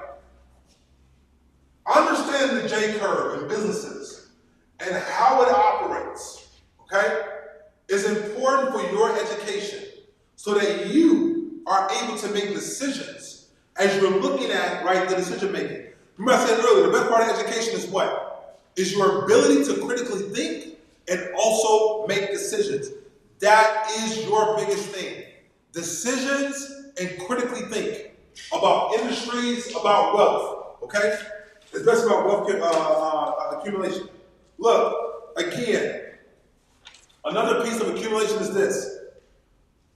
You have to start as you accumulate building a network, okay, in your life, right? People say, oh, your network is your net worth, all this kind of stuff. That's true. But in the accumulation stage, you have to be strategic. We're going to get into even this deeper tomorrow. You got to be strategic about the network that you build, right? You got to be thinking 3, 4, 5 years ahead so that you build relationships with people that as you continue to grow, like in a 1 million black men, that's what we're going to do. We're building relationships. It's one line. but a global network. You see what's happening with this? We're going to build a global network. I wanted you to see this has never been done before in history, where you get a bunch of black men across the diaspora from all different countries, all different walks, because everything that's coming down the pipe, manufacturing in Africa, right, to go across the Americas, all the nuances that exist, I'm telling you guys, you're going to be ready for this movement. We're not only going to educate, we're going to participate, okay? I'm looking forward to co-investing with you guys. I'm looking forward to educating. I'm looking forward to seeing the stories of brothers who had 100,000 to get $1 million. Brothers who had $1, they had 10,000, 20,000, 30,000. But please understand, okay? Right? I understand the idea. I'm going to give you part of the education information. But please understand that you have to make an investment in yourself, in your future, no matter where you are, no matter what stage you're in. You can be 50 years old, you can be 60 years old, you can be 100, whatever the case is. Colonel Sanders was in his 60s when he started KFC, Kentucky Fried Chicken, right? Zuckerberg was 20 when he started Facebook. I don't care what state of life you're in, okay? All I know is that today, where you want to start today is all I care about. If you're ready to go get it, brother, then let's get it. So tomorrow, right? We're starting at 1 p.m. Central. It'll be in the chat. Also, if you've been inspired today, if you're ready to make some action, you can make some action, go onto the page. We have even some product stuff up that you can start to do. Look, we're going to be tomorrow. Tomorrow's going to be free. We're going to give you some more information. We're going to go into some more detail about the matter of fact, tomorrow, we're going to go straight into it. We're going to go into the Melvin interview, part 2, and then we're going to go straight into it, right? Melvin's going to talk about his acquisition. We're going to talk about how all that stuff worked, and then we're going to go straight into it, into accumulation and diversification. Man, I tell you something, black man. Listen to me real quick. I want you to understand. I want to look at the camera. I want to make sure I'm here. Can you see me? I'm not playing. And whatever state you're in, you don't need to play anymore. There's too many people depending on you in your life for you not to win. Right? Now I want to talk to you black man and black man. I understand the struggle. I understand the plight. But let me tell you something.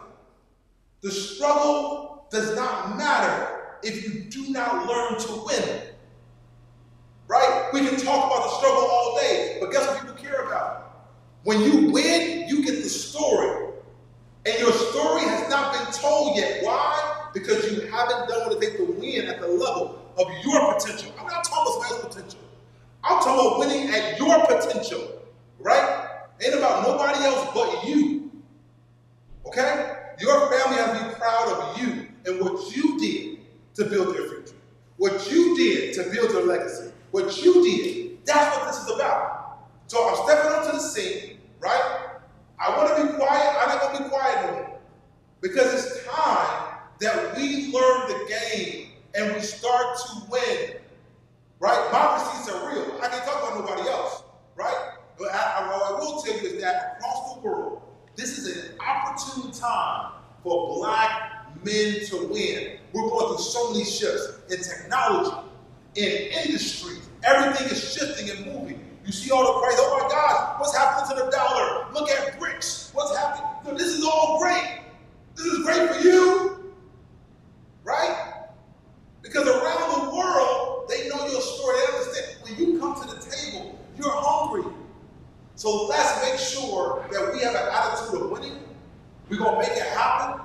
And man, look, I want to see you at the top. Because I'll tell you something, man. The bottom is way too crowded. And I'm tired of seeing us and brothers at the bottom. It's time to go to the top. Focus, education, concentration, accumulation. Don't be fooled by all the stuff on social media. Some of you guys need to actually at some point get on social media so you can focus on your grind. So you can focus on the things that you need to do to win. So I'll see you tomorrow, right? 1 p.m. Central Standard Time. Again, for Brothers International, I know it's late for you. We're going to change that in the future. But please log in. Tell a brother about it. If you were inspired today, man, put in the chat, black man. Put in the chat, black man. If you're inspired, put in the chat, black man. Be proud, baby. Be proud, right? Because you are the beginning and the end. So it's time to let's go. Let's go win. All right, I'll see you at the top, man, because the bottom is way too crowded. Let's go.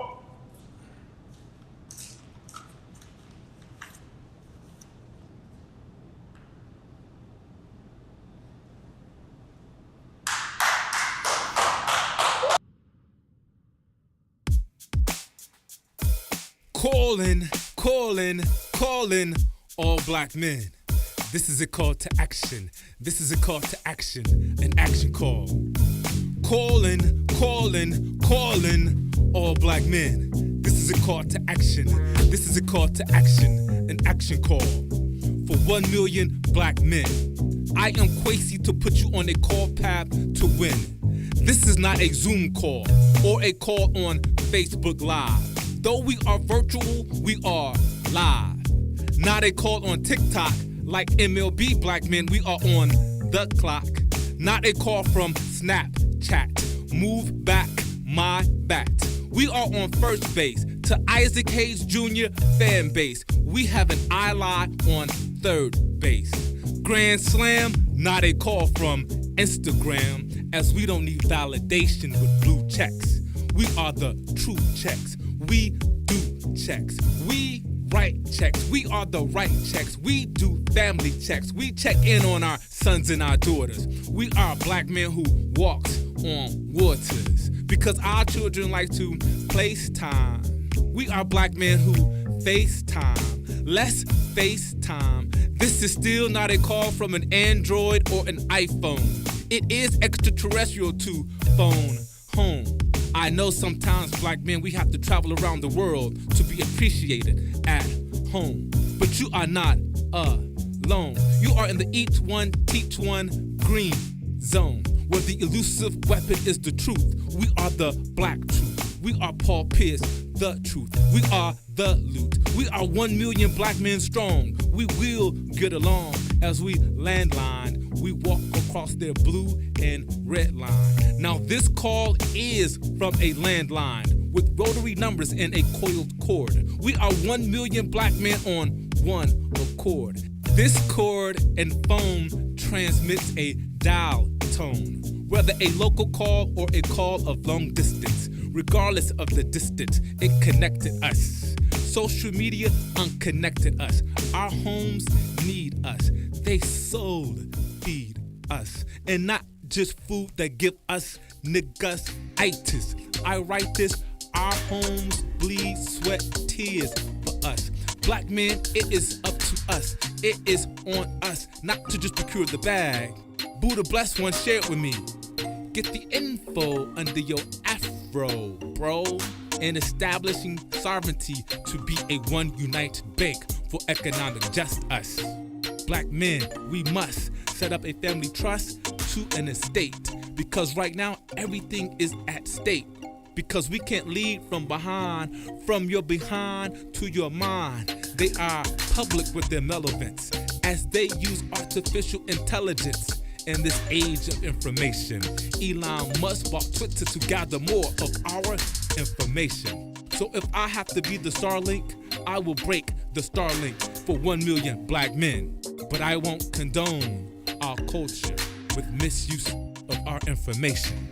So I grant you David Anderson for this financial literacy education. DA went from shy Southside streets to JP Morgan, Goldman Sachs on Wall Street. From Chicago State to Harvard. At 19, he fathered the economics in his family house. DA served in President Obama administration at the White House. He lived in China for 3.5 years, learning the Chinese economy, the renminbi. To the British pound, black men, let's get this pound. To the European euro, we NBA step into the euro. To the Uganda chilling, black men, let's be empowered by our billing and be willing to learn and understand. Money is just a tool to build unshakable wealth. 7 generations deep that DA will teach that we can compete in an economy beyond that's local. Black men, we must think global. So I present to you David Anderson to put you on this financial literacy path to win. Welcome to the movement. 1 million black men.